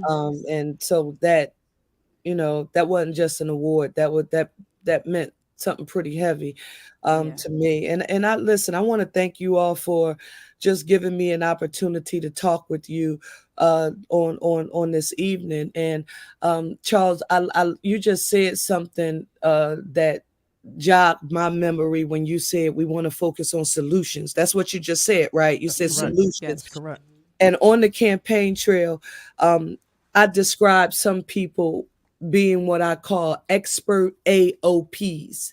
Expert AOPs. They are expert articulators of problems because they can tell you about the problem like they know everything about the problem and they can stay on the problem, but they are short on potential solutions and saying, well, what about this? Well, what about that? Or, I am I'm a high energy person naturally. That's just who I am. I'm also a fixer, right? And I want to fix things. So I get really really drained when all people want to do is to sort of talk about problems and they're not talking about potential solutions. So thank you all for sort of framing our conversation tonight like from that perspective, like, yes, this is something that is a challenge, but what are the potential solutions to addressing it? That's who we are. That's what's going to make our city get better. Not for people who just want to tell us, because I know what that's like when you come from the humble beginnings I come from. Some people just want to focus on everything negative. I thank God my grandmother pushed me, and don't you use as an excuse that you don't have this. If you want this, you go get a job and you go work for it. Don't use this as an excuse that your dad's not there. You got a grandfather, you got uncles, you got people in the community, you've got coaches, you've got mentors. Don't you tell me about what you don't have as a reason for you not to succeed. That is, it's still dry. It sounds corny. It drives me to the day. That's why I work so hard at what I do. And I want to remove every barrier to having access to a village and, quite frankly, the sense of connectedness that I had growing up. Because although we may financially have been living in poverty, guess what? I was village rich. I was resource rich in the community. So somebody could be saying, but wait, Cherelle, how you gonna talk about that free cheese and your grandmother taking you to the 3-2 center, picking up that colored money, them purple 20s, green 10s, and them brown dollars? How you gonna tell us about that? But I looked at you in that outfit sitting on Santa Claus' lap. And girl, you were fly when you were 4 years old. How'd your grandmother and your family do that? The village. That's right. That's what the village makes a way out of no way. So that's what I want for our people. You want to reduce violence? Give a man or a woman access to the ability to take care of themselves, their families, to own a home, stand up straight with a living wage, their own health care, a 401k for retirement security, access to workforce development and training. I have a can-do spirit, and I want that spirit to resonate throughout the city of Philadelphia systemically. Thank you all for giving me an opportunity There on you have tonight. it, ladies and gentlemen, the Miss Cherelle Parker, mayor candidate. And so, listen, it's one of those things that we try our best to do, right? We try our best to be fair, right? We try our best to, straddle that line of course, opinions. All of us have them, right? All of us have opinions, but in being responsible, right, we have to understand that it's not just us, talking and listening and watching. There's tons of people watching, right? And we don't want to sway anyone when it comes to what the issues are, what the solutions will be. But we do want to offer opportunity for those who claim to fix those issues or those problems, right? To tell the people how they're going to do it. And we wouldn't be doing the community the due justice that it deserves as we're on these airwaves talking about how, we're so-called journalists, or we really want to amplify the community and give them a way of finding out how to get resources or finding a way to move forward. You can call us out on it. We wouldn't be, it just wouldn't be right for us to do, right? And that would be something that we would have to take, back to the community, say that we really didn't do our jobs, right? And so we stand on what we do here. We Talk Weekly. We're unapologetic about it. We're going to ask the hard questions, but we're going to be fair about it. So, what do y'all think? Holla at me. Sizzle, what did you think about that? I know you working over there. You about to do the sizzle in a minute, but what are your thoughts on the interview? Oh, I'm like over here multitasking. I see. Yeah, I thought it was awesome. A lot of what she said is pretty profound, and it's what the city needs. I think right now the most important thing is we need a mayor that the city needs, that can, and it's not, the mayor is not going to be able to solve all the problems, Right. but like the most pressing one, like the mental health, the crime, of course, public safety. Those are huge issues that we need addressed. And like, I don't want to say like who I think is the right person for the job, but like, I just hope that the right person for the job gets in. Yeah. What about you, Perp? Highlight me. Yeah, I'm a non-traditional journalist. I'm very opinionated where I stand, and that's why I unapologetically stand with Cherelle. And it's not against any other culture or any other race, but she a black mom. Okay. I'm a black mom. Mm-hmm. All right, so I know what a black mom know what to do, and it's time for us to have a black mom running this city. And I stand with that, and that's bottom line. So I support Cherelle. I love. I feel like David O. I've heard his platform. Yeah. I've been able to be in City Hall to watch all of them do their thing, and I say this: when you're trying to make decisions, go to these people's district. They were both sitting council people. Yeah. Go to that district. What do it look like? Go talk to some of them people and them residents. Like, don't just go with the rhetoric and yada, yada, yada. Oh, my God, you see that picture? No, go see. And for me, because I went to Cherelle's district, I see that's one of the cleanest in the city. Yeah. So when she talk about being one of the cleanest, I said, oh, yeah, she's going to do that. She did it already. Yeah. One of the greenest, I go to her neighborhood, they got trees and stuff. Oh, she's going to do that. I've been able to see it. So I would just take some. I mean, you live in Philly. It's a short drive away to these different districts. I think it's the 9th district. And what was David O's district? Because he's a at-large Republican. Yeah. Anyway, find out their district. Go. Inform yourself. Knowledge is power. Yeah. And today she showed us that she has the knowledge. Yeah. I was pleasantly surprised. I mean, I was a real critic to you were? to actually not just to her, but just to all of these politicians, man. I see them talking. I see them talking and not being around. And that frustrates me. And, I keep telling you, like, I see you active and you're around. You're in, I've been in the streets and pulled up like, yo, what's good? What's hollering? Like, what can we do? Right. And so I see you out in the streets and I see you working. And that's the important thing for me in terms of really being out there and supporting the community and wanting to see the best for Philly. Wanting to see the best for Philly, not pontificating about what's the best thing and like doing the work. That's just do the work and show up. Yeah, one thing I want to say about her stance, like on cops and the stop and frisk and the stereo and all that. Again, if you are in any hood, stop and pull over at a senior and say, hey, how safe do you feel in your neighborhood and what do you want? That's true. You, No, that's 9 times out of 10, that senior is going to tell you that they scared to go to the store. And they didn't want something done about this crime in the city. And that's what's real. My grandma need to be safe. So I'm not really here for the games no more. We are at a state and time where although gun violence is coming down historically, it is still at a historical rate. This is not time for play no games. Somebody was just shot on 56th and Arch. I live right up the street. You know what I'm saying? It's done. Those games of time is done. It's time for tangible change. And I feel like she's going to deliver the tangible change. You're not going to be flip-floppy about it. She's standing she's 10 toes down to where she's standing. Yeah, she does. She knows. Period. And I always say I'm Muslim, so I want her to very publicly take a stance on that. And I'm glad that she did. I was going to ask that. I'm glad that you asked. I mean, I'm Muslim, right? And so it's really important to hear her stance, especially when you're seeing pictures and signs, and it's easy to take a narrative and run with it, take a screenshot. And I think a lot of journalists, not even like I call myself a loose journalist, also non-traditional. The only real journalist in here, I gotta credit Sizzle. She just graduated, got her degree in journalism, right?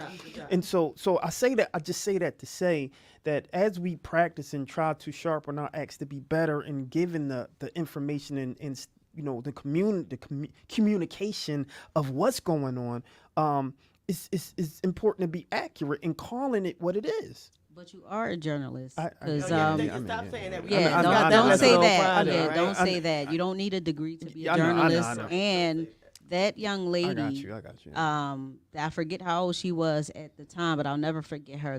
The one that was, I think she might have been 16 years old, but she pulled out her phone and she recorded George Floyd. She won a Pulitzer. She won a Pulitzer Prize for that. She was no journalist, but like true enough. You are a journalist. No, so I got you. And the last point and the formalities of it. The that's formalities, and they just told us at WHY. They just said that on Friday. Yeah. So shame on me. But also, I was at the masjid on Friday, and there are a lot of Muslims in that masjid who are now disassociating themselves with Cherelle. Like seriously, I don't know if she understands what she's done or what that picture has done, but in some things you can be silent about and some things you can't. Yeah, that's why it was important. I wanted to ask that because, in the community, when you in the community, that's the type of things that you hear, and it's like, yo, we not messing with her no more. I mean, she literally took a stance, and it was just like a done deal when it came to that.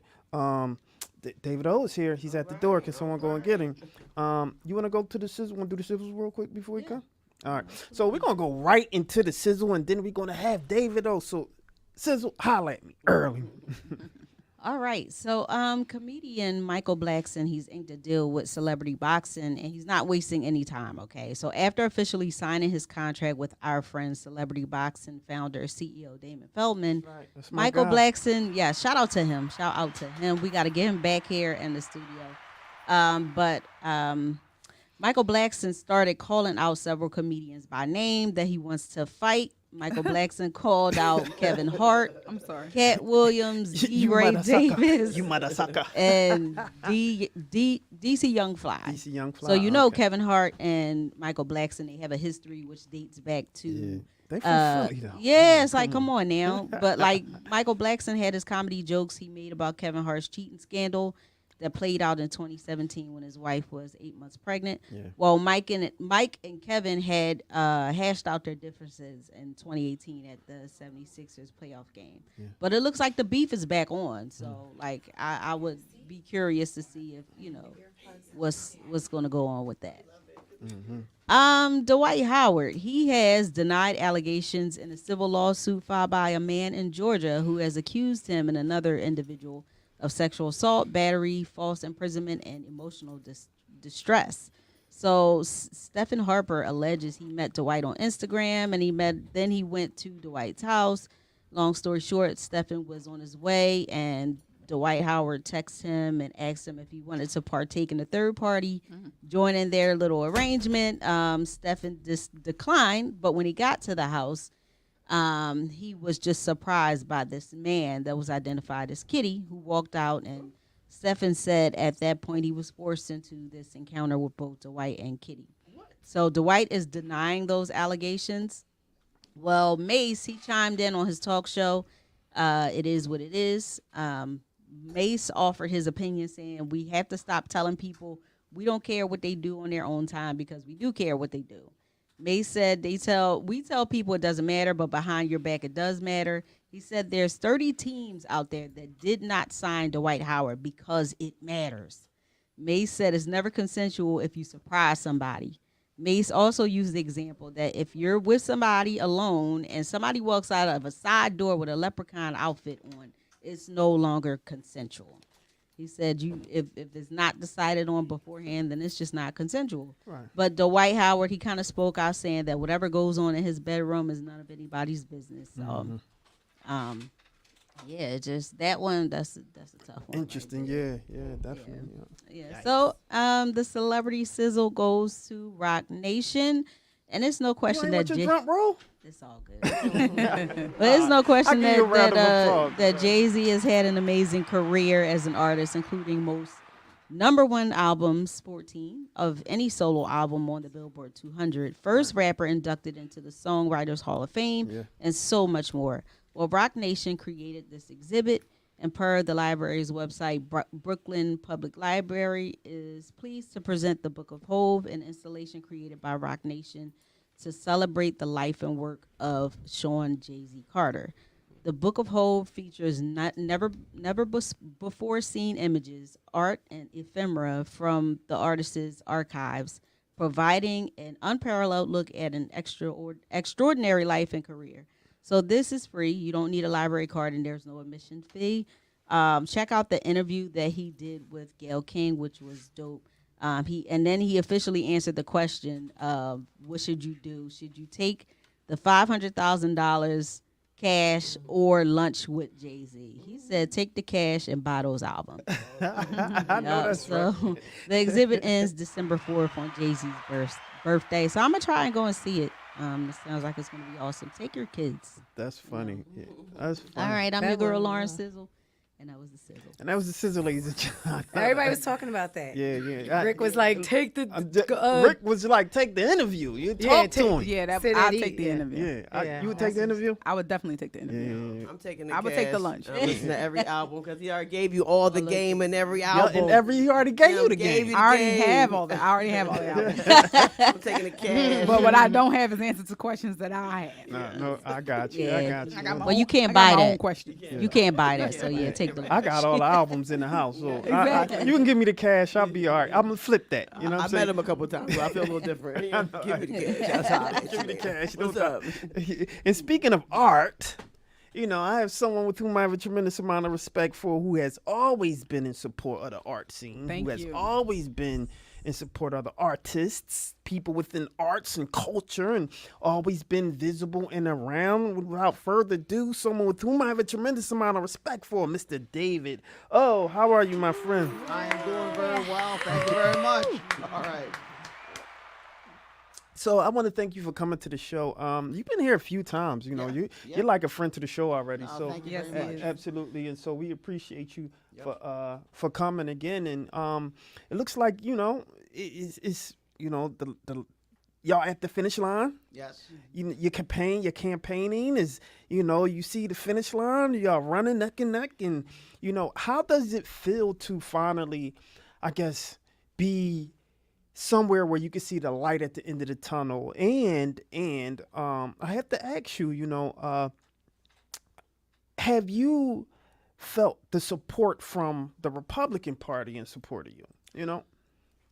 Well, they certainly haven't been against me, Right. so that's good news. Yeah, yeah, for and sure. they try to be helpful to some extent. Right. But I think the Republican Party being such a minority party for so many years, and unfortunately, because I believe in a two-party system, I think it's good to have checks and balances. But the Republican Party is very weak in this city. Sorry to say that, but that's the truth. Yeah. And they have very particular agendas, and I think their focus pretty much is on the council races. And, I'm someone who left council. I had Yeah. served my time there, and I didn't really see a reason for me to do another 4 years. And I certainly see a reason why we should open up for other people to give it a shot. So, the Republican Party has been, certainly trying to be helpful in the ways that they are. Right, right, right. How do you feel about your campaign as of the date to date? Do you feel like you're in a good standing with everyone? Do you feel like you're gaining momentum? How do you feel now? Well, I feel good. I mean, I think the race was, for the most part, predictable, Okay. except for one huge element, and that is Parker not campaigning after May 16th, which was completely something no one could predict. And I can't think of a good reason why that would happen, Right. but it's not for me to think about, other than it would have been better, I think, for the public if the two candidates went to each councilmatic district, had open debates and forums, Right. and really let people kick the tires, ask their questions, make their criticisms, because in all of that, including the venting, Right. there is an engagement of the public that gives them hope that government is going to be listening. A big thing that people complain about, the government has got no ears for us, Yeah. does not hear what we're talking about, does not respond, and they see it more and more every year. In other words, a school district that doesn't accommodate parents, a school district that doesn't take care of the children, a city hall that's never open for them, services they can't get. We've been through it Yeah. all, right? So I do think that it would have been wonderful to have like a summer and a fall of just engaging the public and being really transparent about it. But that did not happen.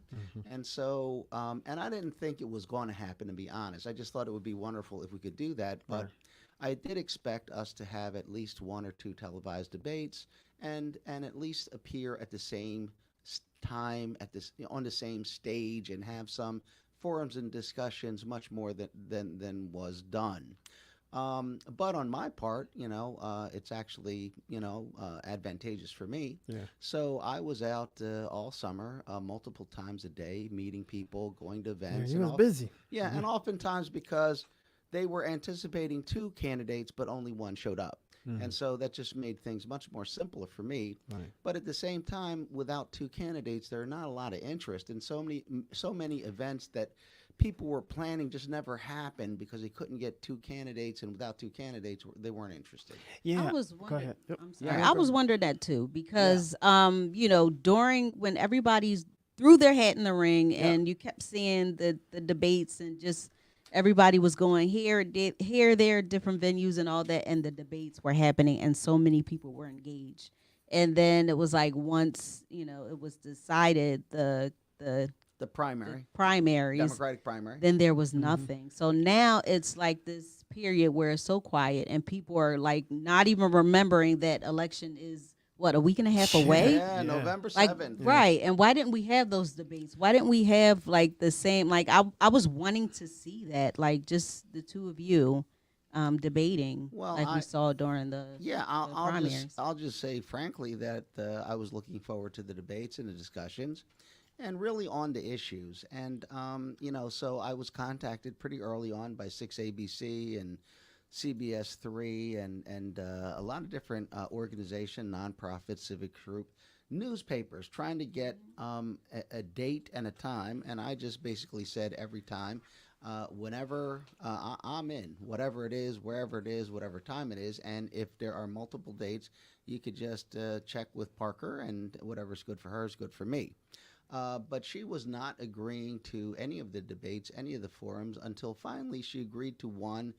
but it required that we show up at separate times, enter separate doors, and wait in separate waiting rooms, and then we would appear separately. Like one of us would go first, someone would go second, and that's the first one that she agreed to, and the other ones are kind of like that. And then there was a newspaper article about is she ducking or avoiding, the debates and the forums, and she agreed to the KYW Right. radio debate, which was not really quite a debate. And before that, she agreed to Channel 6's televised kind of interview, which I thought was very helpful. Yeah. So, can I jump in? Sure. David, and ask, like, kind of, isn't it, though, the same philosophy as Trump, who is also a Republican, and how he has decided that I don't need to do the debates, right? Because he's the prominent Republican in the race, right? And there's really no odds against him any debate is really going to change that. He has 50% or more of the support. And in a Democratic city where you have a Democratic mayor and there's 80% of the, prominence, would you, if you were in her position, then be open to debates that would seemingly, like Trump has decided, unnecessary? Well, I don't really, I wouldn't agree with Trump. In other words, if you think you're going to win, that's fine, but why don't you get out in front of the people? And by the way, nothing is guaranteed, not for Trump or anyone else, but this is not the same situation. In other words, in this city, though it be a 7-to-1 city, on election day, it's 4-to-1. And I am known for getting over 25% of the Democratic vote. And so we go into a 3-to-3 situation pretty quickly. And to not get out and campaign, you're really risking losing. And I'm just going to say the momentum is with me. I am gaining, and she is declining in the votes. So I see it as a close race. It's a toss-up, as far as I can tell. You never know on election day because it can be wildly different than whatever the trajectories are. But, she didn't start with a lot of votes to begin with. She was a state rep and then a district council person. Her maximum votes were like 29,000. The largest amount of votes she ever got was 81,000 during the Democratic primary. And I've had 11 years of going to every nook and cranny of this city. I have been to every section. I know the people. I have done different things with them.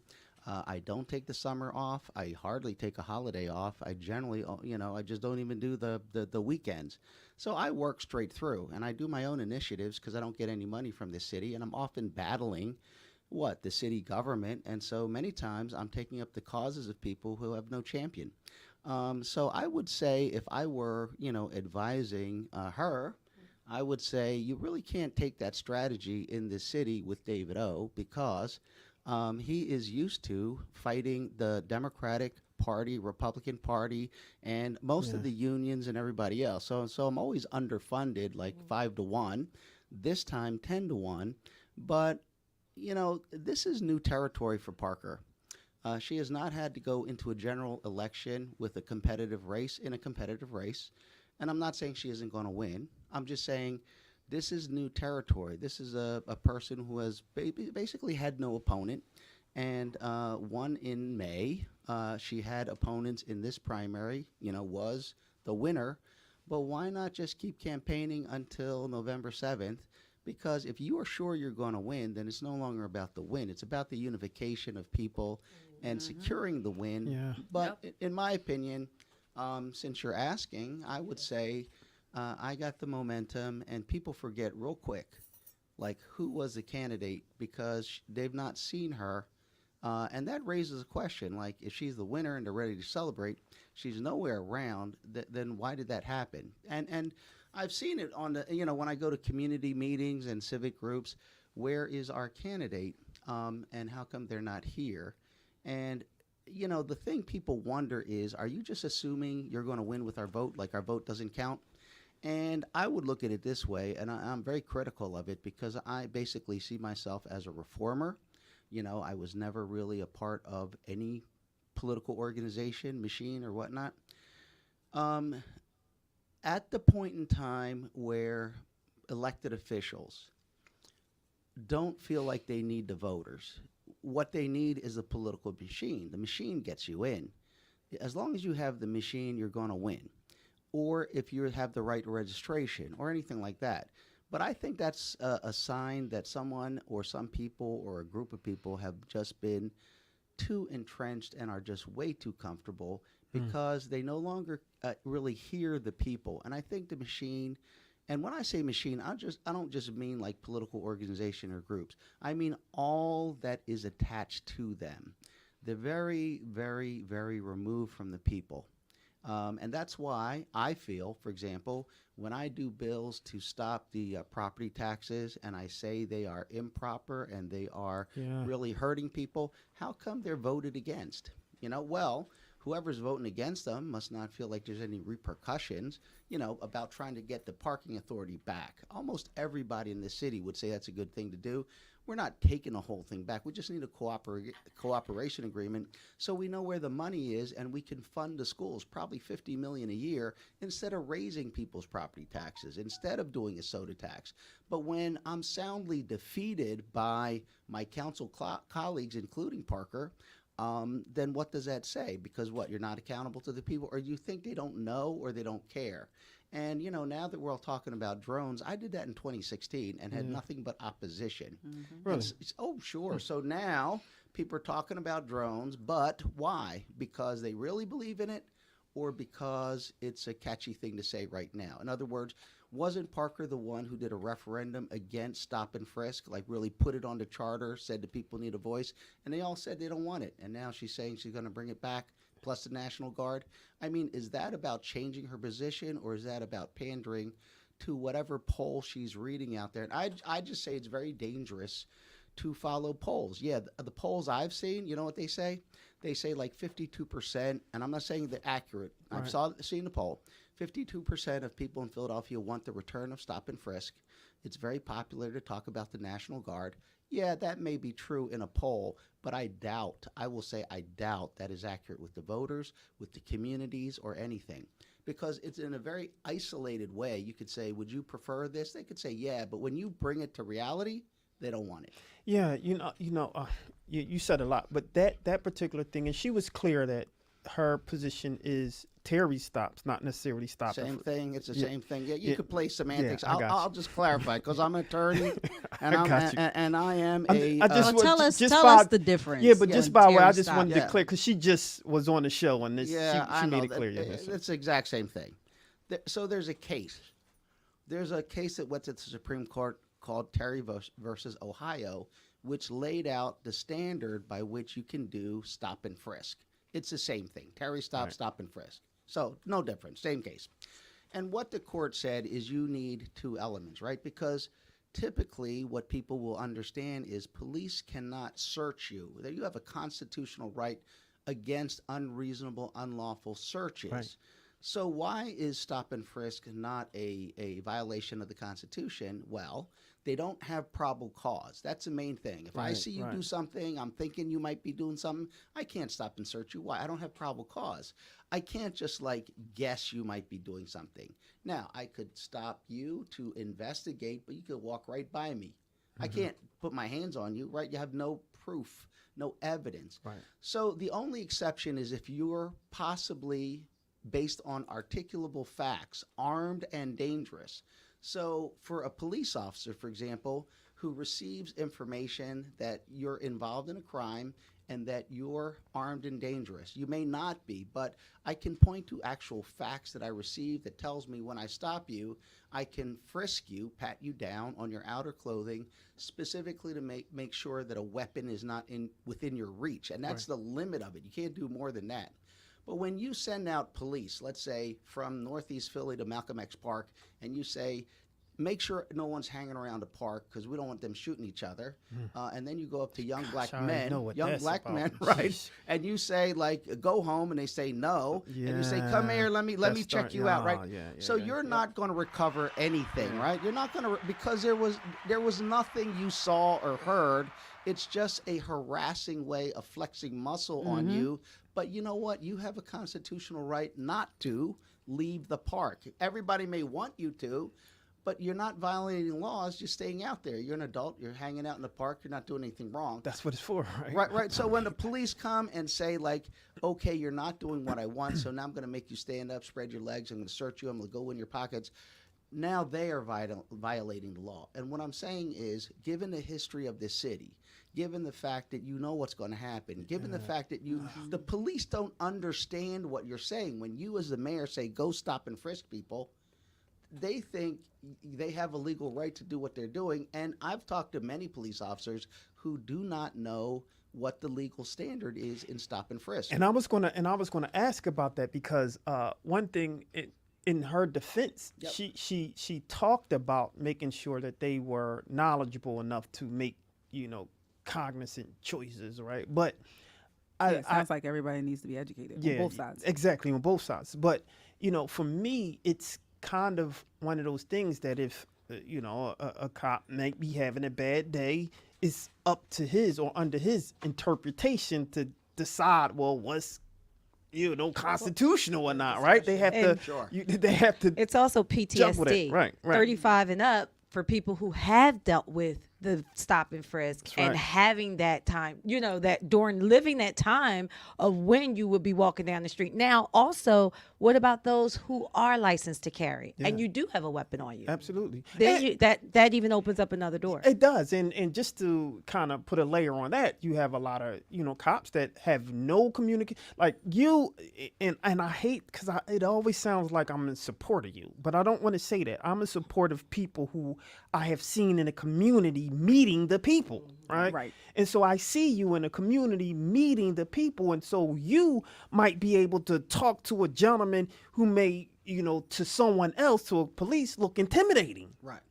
So they'll make a decision based on this person looks intimidating, right? Right. Go ahead, Spark. But what I was going to say is what Cherelle Parker spoke about. Let's talk about the victims now. Right. Let's talk about, like, as a Right. mom, I'm the person who, if you in the car and you, boxing with this, whatever, I'm going to be like knocking on the window, like, what are you doing in my neighborhood? You don't live around here. right. So what do we do? If we're not going to have a stop and frisk, we're not, or Terry Correct. stops, then David O, tell us, what is the plan of making the crime rate decrease in the city of Philadelphia? Okay.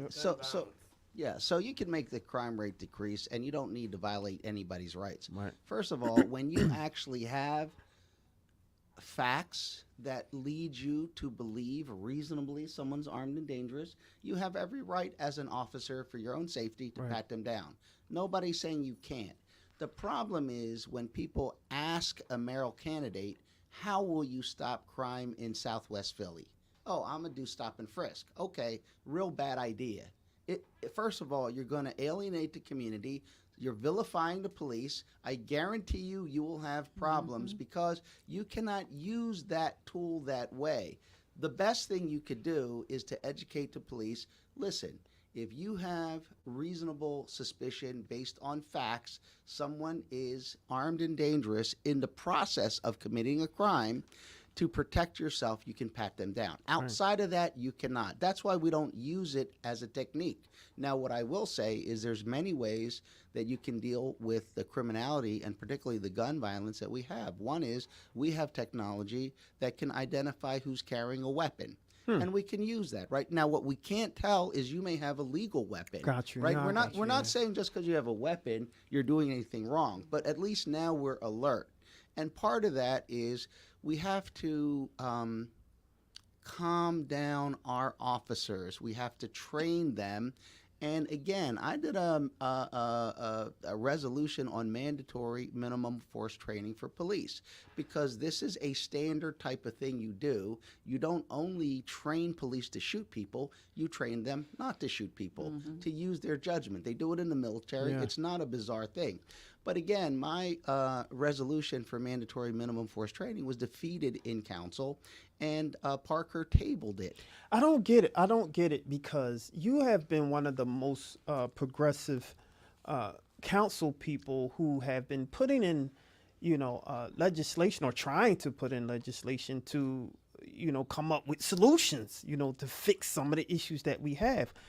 But they keep getting tabled. Right. Why is that? Why do you believe that is? Well, this is what I think, and people could fill in whatever they want from there.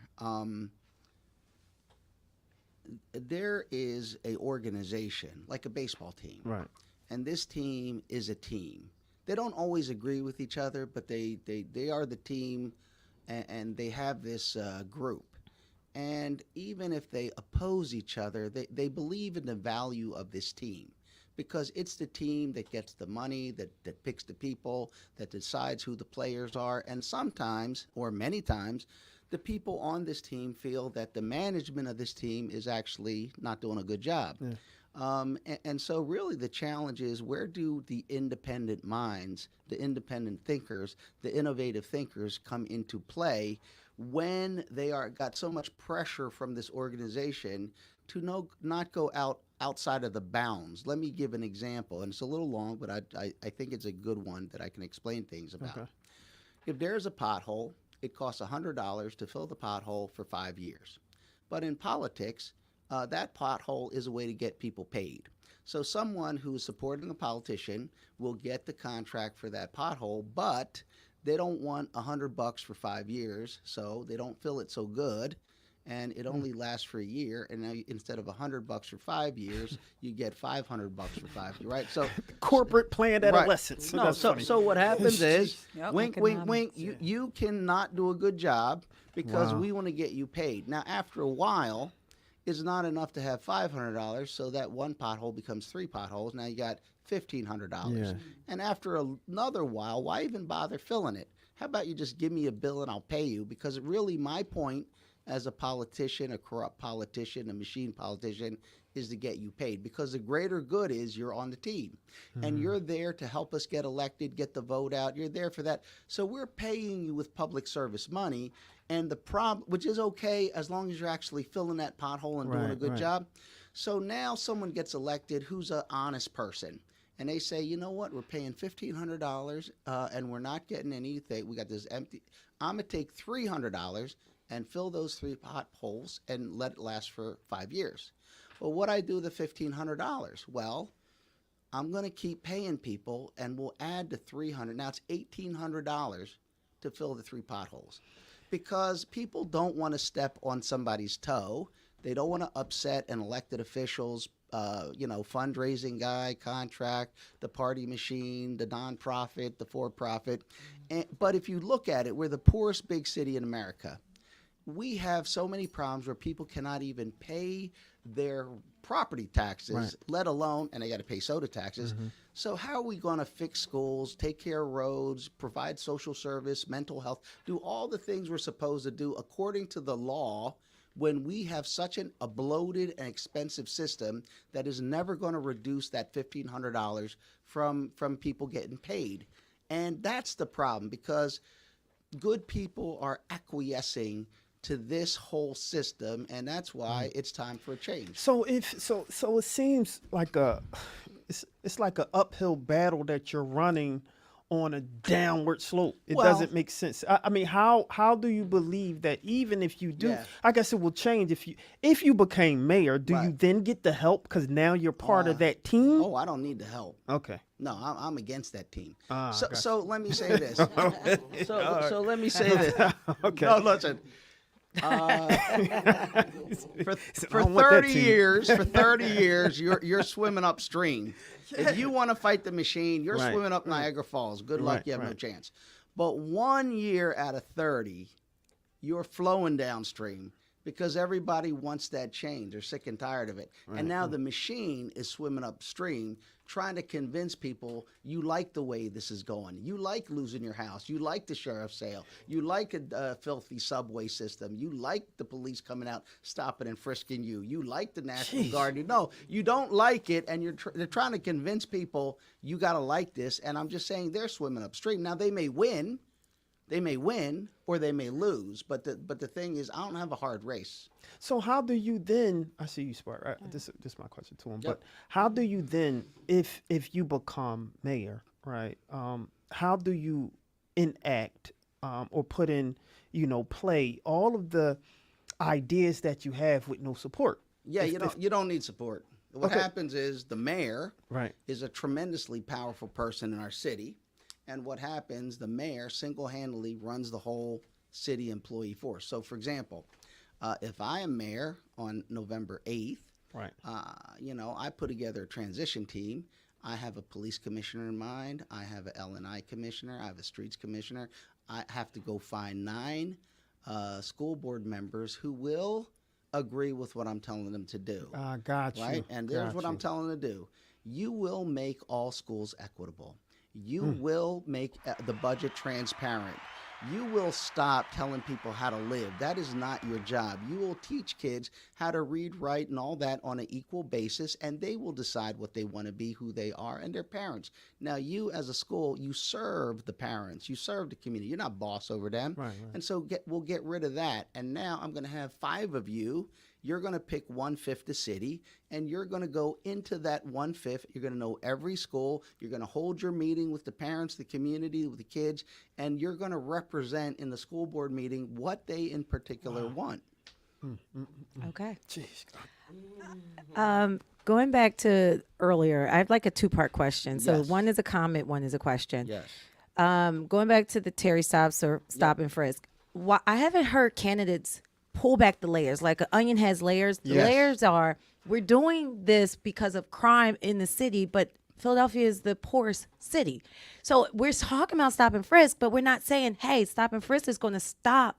Well, you don't have to do that because we're going to have higher minimum wage. We're going to have training courses that are free to prepare you for better jobs. Like, we're not talking about what the byproduct is the crime, but where is the layers of why they're doing the crime. The crime is because of the poverty. First question. And then second, because I might not get the mic again. No, you good. Chester residents have become increasingly vocal in their opposition to Philadelphia trash burning in their county. What are the next steps for that? So whichever one you want to answer first. Well, let's start with the most obvious and important question is how do you deal with the root cause in a effective manner? In other words, we've been talking about root causes for decades, and yet they're never addressed. And the actual conditions, like the disparity in education, continues to exist. So what I would say is this: you're absolutely correct. But because we cannot have a functioning city if people cannot go to school without fear of getting killed. They can't stand at a bus station. They can't go on a subway system. Like, we really have to have, number one, show people that our city cares. The fact that the police do not respond, they're not there, they're not patrolling, leaves people with the impression that this city just does not care what happens to them. And so the first thing that I would do as mayor, I would make sure that we have visible policing. And I said community policing. That's why I find community policing and stop and frisk to be exclusive. You cannot send a police force in and tell them to start making up reasons to frisk people. Yeah, you may put some people, like put them underground for a little while, but not for long. So when the police show up, when they are there, they not only show a presence of safety, but they will ensure that dumping doesn't happen, that illegal tractor trailers aren't parked in front of people's houses, that cars aren't going 80 miles an hour through their neighborhoods, or 300 dirt bikes and ATVs are roaring through at 2 o'clock in the morning. And when the police arrive, street cleaning arrives. Empty lots are taken care of. But the 3 biggest things that I would do is, one, I would immediately start with visible resources and equitable efforts that are visible to students, parents, and others, such as the appointment of school board members, being present, hearing from people to reform education. Secondly, I would bring a vocational career into every school. And thirdly, I'd put a VET program where young people can get certified and work part-time with pay in some of our best companies as part of the VET process that they would get to getting certified in their job. Then I would take the libraries and I would change the hours and make them suitable to the community, but they have to be clean and safe. And then the rec centers, They have to have resources. And so we can then start with moving affordable housing into the community, building more units, using skilled labor from our neighborhoods where we have so many capable people that can't get a job because of other issues such as like rebuild. It's supposed to have neighborhood labor and it just doesn't. And that's the politics of it, too much politics. So I do believe that once you start addressing that, once you start showing the young people that we're looking out for you, we care about you, we are going to have to remove dangers. If someone's just gonna insist on shooting people and killing people, they have to be given time out. You're going to be removed, and I hope you think about things and kind of redeem your life from where you are, but you're not going to be hurting people. And then we bring in the jobs. And what you said, look, this government spends very little time on the plus side of the economy. We need to develop the economy. People need to have opportunity. They need to see that what they aspire to be can actually happen. That's why I spend so much time on the arts economy, on technology, on innovation, on culture, on global trade, because it creates so much opportunity, and manufacturing is coming back to the United States. But we better bring it back here to Philadelphia where, as in the past, because this is not the theoretical thing, when we had a train manufacturer, we had people with felony records making good money doing high-tech welding. And once they got certified in high-tech welding, they could get a job anywhere. And I've also said this, unless we deal with the incarcerated population and returning citizens, if we don't get that number to start going down, because it's 375,000 Philadelphians that have been incarcerated, if I multiply that times every child that they have that no longer has a father in their life, and a father helping mom, and mom having someone to share the responsibilities. If we turn that into 400,000 people, if we turn that into 425,000, we will never get past this problem. So I'll be remiss if I didn't bring this up, because we had a conversation before about you talking about supporting building more prisons. Yes. But then you just said that there's more people going into prisons, right? And so how do we walk that fine line of, trying to make sure people don't go into those prisons that need to be built? Yeah, because of this, because it's nothing like that. What I would say is this. If you have, on average, 100 people who need to go to hospital every year, right, and your capacity is 75, you're going to have a lot of sick people, making other people sick, and unnecessary illness. If you increase your capacity to 100 people who get sick, you will be able to address those sick people. Now, if you can increase to 125, you could do preventative health care. You want to get to the point where you're not treating the sickness, you're preventing the sickness. And right now, because of politics, our politicians not wanting to be for mass incarceration, they are letting our capacity be too little. And when that happens, in other words, we don't have the capacity for who the courts, it's not us, it's not you and me, the courts have heard from a victim has identified an offender, that person is being held for one reason or another in our county prisons until the date of trial. Now, if we don't have capacity, they're on the streets, oftentimes looking for the victim and the witness, and now these people don't want to report crimes anymore. What we should do is have the capacity, but change the nature of how we hold people. In other words, for me, I would like to have basically minimum security type facilities so that when someone is a first-time offender of a nonviolent crime, they're not stuck in one of our county prisons with someone with aggravated assaults and other things, and they should not lose their job, and they should stay in touch with their family. But when we have this type of facility, I now am contacting the state institutions to say, when you have someone coming down to 18 years or a 20-year sentence, we want them in the county of Philadelphia to begin reintegrating them into our city, where they are able to move about within the facility, acclimate themselves to technology, meet their kids, talk to their families, without having to pay bills. And in the second year, I'm going to move them into a transitional housing in the community, which is much more smaller setting, where they don't have to worry about paying the electric bill, things like that. Like after 18 years, they're not just going to walk back out, 20 years later. Give them 2 years of transition to get back in so they don't end up back into the system. Now, because we don't have capacity, what is happening is our corrections officers, they're quitting. And because they're quitting, it's becoming more dangerous. And now, if I'm like an IT person and you're a corrections officer and you're not coming back to work, guess what? They don't let me out either, because you have a certain number of personnel staff. And when you're under, like I'm supposed to, my shift is over, I want to go home on Friday, I won't get home till Monday. And guess what? I'm not going to keep that job either.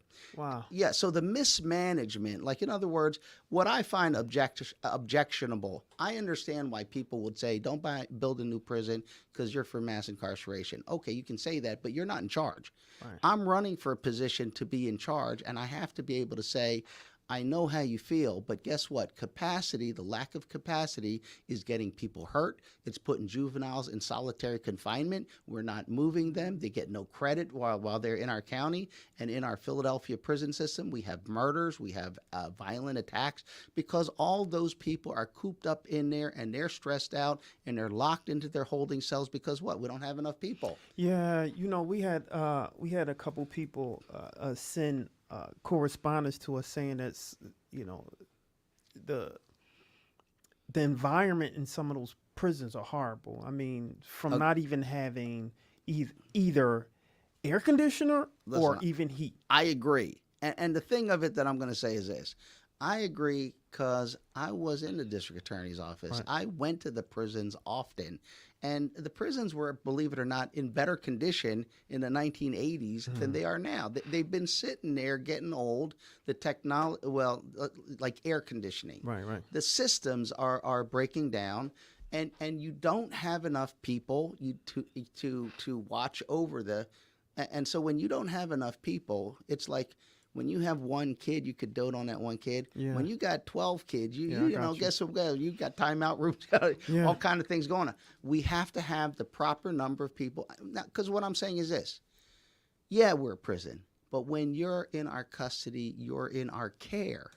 Like, we have to have that attitude anymore. I got you. Like how we treat you. I wanted to make sure that you was able to clear that up, because I think as we gave, because Cherelle Parker was here, and we wanted to allow a platform for her to clear up some of the things that has been over there, and that was a big issue right there. One of the things that I do agree that you guys are kind of sit on and agree with is trades and supporting that piece of it. Sure. She mentioned year-round or enacting year-round kind of school, and what is your thought around that? And do you believe that's another solution that should be put in place for our community, the kids out there? So I don't know exactly what she means, so I don't want to put words in her mouth. Understood. What I'll say, what I would do, and what I believe based on best practice is this. Every child is different. And in a good education system, you treat each child differently. And so for that, not every child needs additional schooling. Some children need additional math. Some children need additional music. Some children are very gifted in, like, let's say, arts, and other kids hate arts and they love math. That's true. So you're trying to have a system, not one size fits all, and you're not trying to push every child through some type of square peg or something. Like what happened in our city once upon a time is someone decided every child should go to college. Well, that was a big mistake, because not every child wants to go to college. Some children are just very gifted in things that have nothing to do with college, and it's unrealistic. They don't have the financial wherewithal. They need to get themselves like settled first, and then they could begin to do, they may go to college later. They may get a master's degree or whatever. But to try to force children, so what I'd say is this. When you have kids, and we know who these kids are, who are in underfunded schools with a lack of the proper curriculum in violation of state law, let's take care of that first. Right. Let's make sure every school is, of good quality, good facilities, good curriculum. They all have the same opportunities in art and music and sports and all. Let's do that first. And let's make sure there's vocational career options for them. And then let's look at the kids who need summer learning, and I don't mean summer school punishment. I mean Right. an enjoyable process. Let's make sure we have the devices and the opportunities for them to really grow and develop themselves. And so, yeah, for kids who are, for example, going to good school, got great parents, they have the wealth, they can go to France, whatever they want, they don't need additional schooling. But for kids who have nothing in their homes, there should be something enjoyable about schooling. It should be fun and educational, and they may need the opportunity. You can't force them opportunity to have a little extended tutoring, to have something to do on the weekend, to have something over the summer that is enriching because they want to go there. And you know what? A lot of it has to do with technology, gaming, that type of thing, which has to be worked in. Like in my day, being that I'm 63, everybody, in my day, you would have a basketball court. But for these kids, it's not a basketball court. You're going to have to provide, the things that they want to relax and enjoy. And just like in my day, a beautiful basketball court with a fantastic leather basketball, man, we would go crazy, right? But these kids, you give them like the games, the consoles, that they will go crazy in there. They'll be having such a good time. But that is a tool for us while they're having fun to teach them something, to explore engineering, to get them to say, "Hey, listen, didn't you have a good time? Well, let's go to math now. let's do a little geometry. Let's do a little group activity here.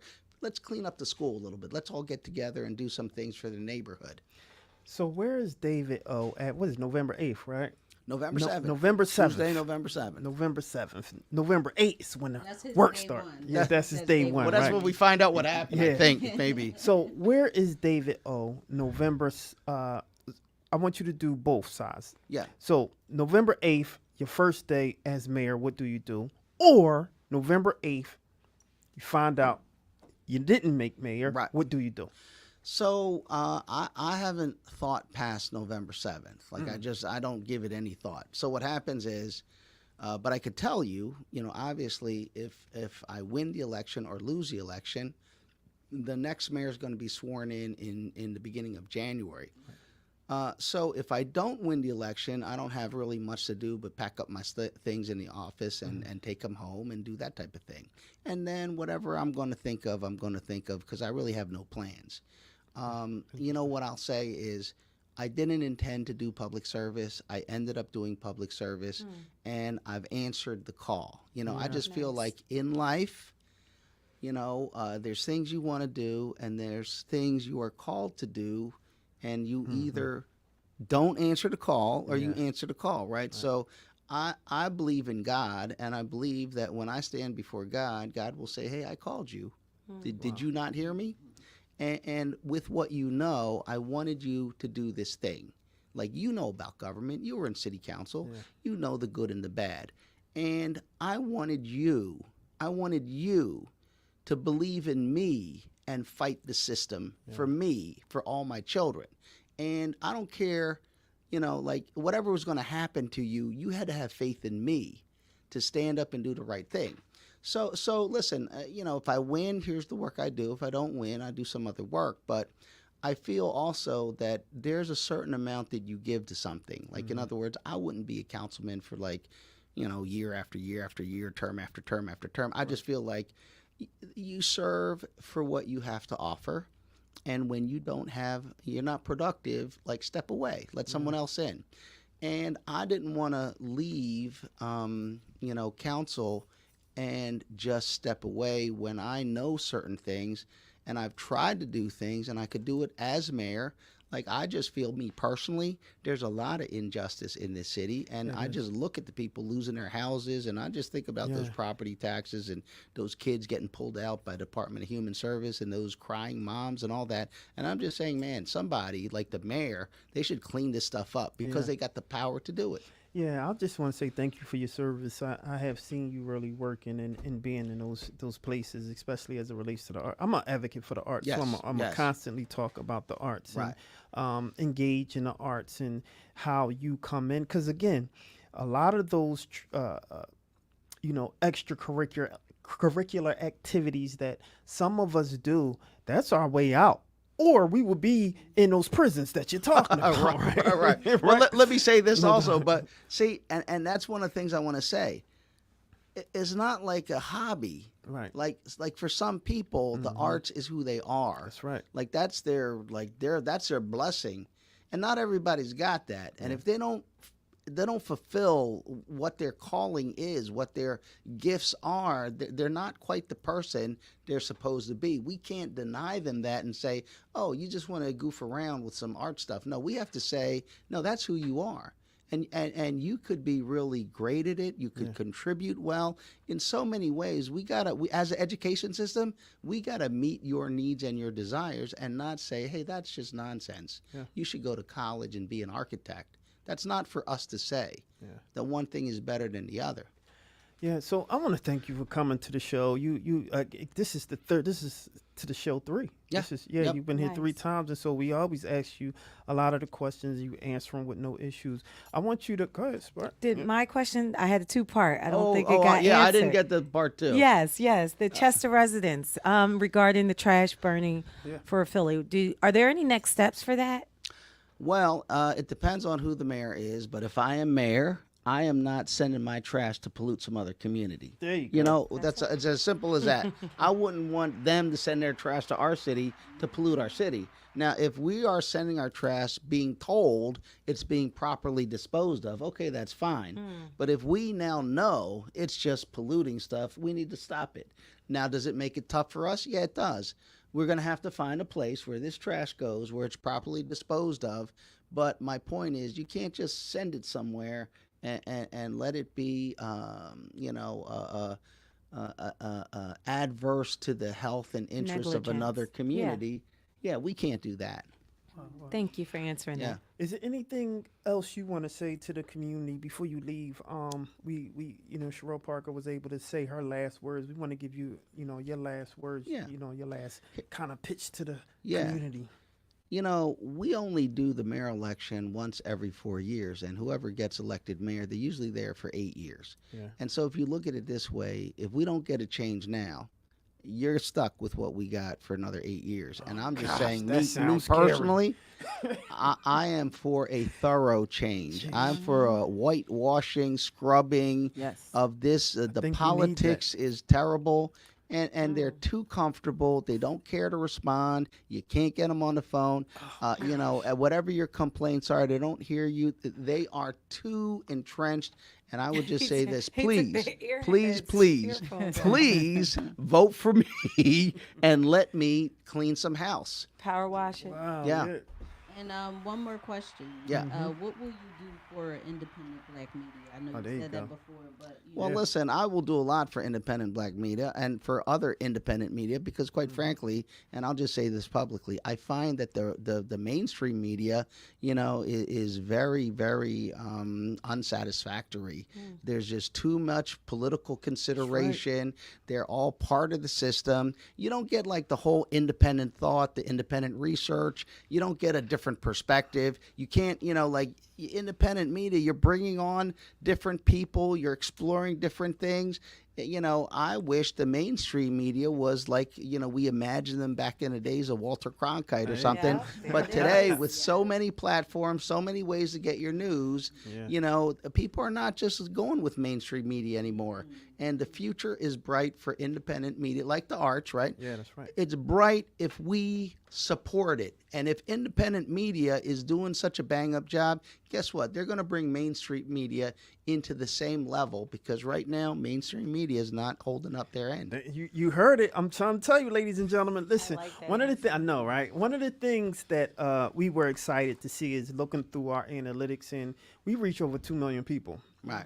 And we were excited about that, and so much so that we try our best to make sure that we're just not talking, but we're talking about the solutions. How can we fix things? And every time you come on, that's all you talk about, the solutions. Here's the problems. This is how I'm going to fix it. And we appreciate that, right? I think that's how the city should move. I think it's a lot of politics. I think it's a lot of politicians being too political. And part of that team, so to Right. speak, that's I don't know what that team is or the why behind it, but I am hopeful that we'll have someone that can lead us to where we supposed to be in the city. I don't believe that the bad things happen in Philly. Philadelphia, as Trump said. I Right. think that is some amazing things that's happening here in Philadelphia, and I'm proud to be a Philadelphian. So kudos to you, my friend. Thank you. Yeah, we we hope the Thank best you, for thank you. you, We thank hope you. the best for the right candidate. We don't necessarily endorse anyone. We always say that we're here for whomever is in those communities and Yes. fighting for the community. And Yes. so that's what we do. And you keep fighting a good fight. And I'm hoping that you will have a chance before the 8th to spar, so to speak. If Right, she, I think she could do at least one. Right? I think she could put together at least one to talk to Listen, you. she's competent, articulate. Whatever the reason, it's beyond me. But the time is over, right? Yeah, We're yeah, heading for to sure. November 7th. That's right. That's Yep. right. And we were one of the only platforms to be able to have both of you guys Yes. on, and it was a Yes. fight to do. Well, it was an interesting time trying to get both candidates on. It wasn't me. He said it straight up. So without further ado, this your boy Charles Gregg with the beautiful Lawrence. and the beautiful Classy Lady and the Sparkle. beautiful Classy Lady, Lady I Sparkle. stopped. and sir. All right. And David O, the beautiful David O. And this is We Talk Weekly, y'all. We out. Peace. All right.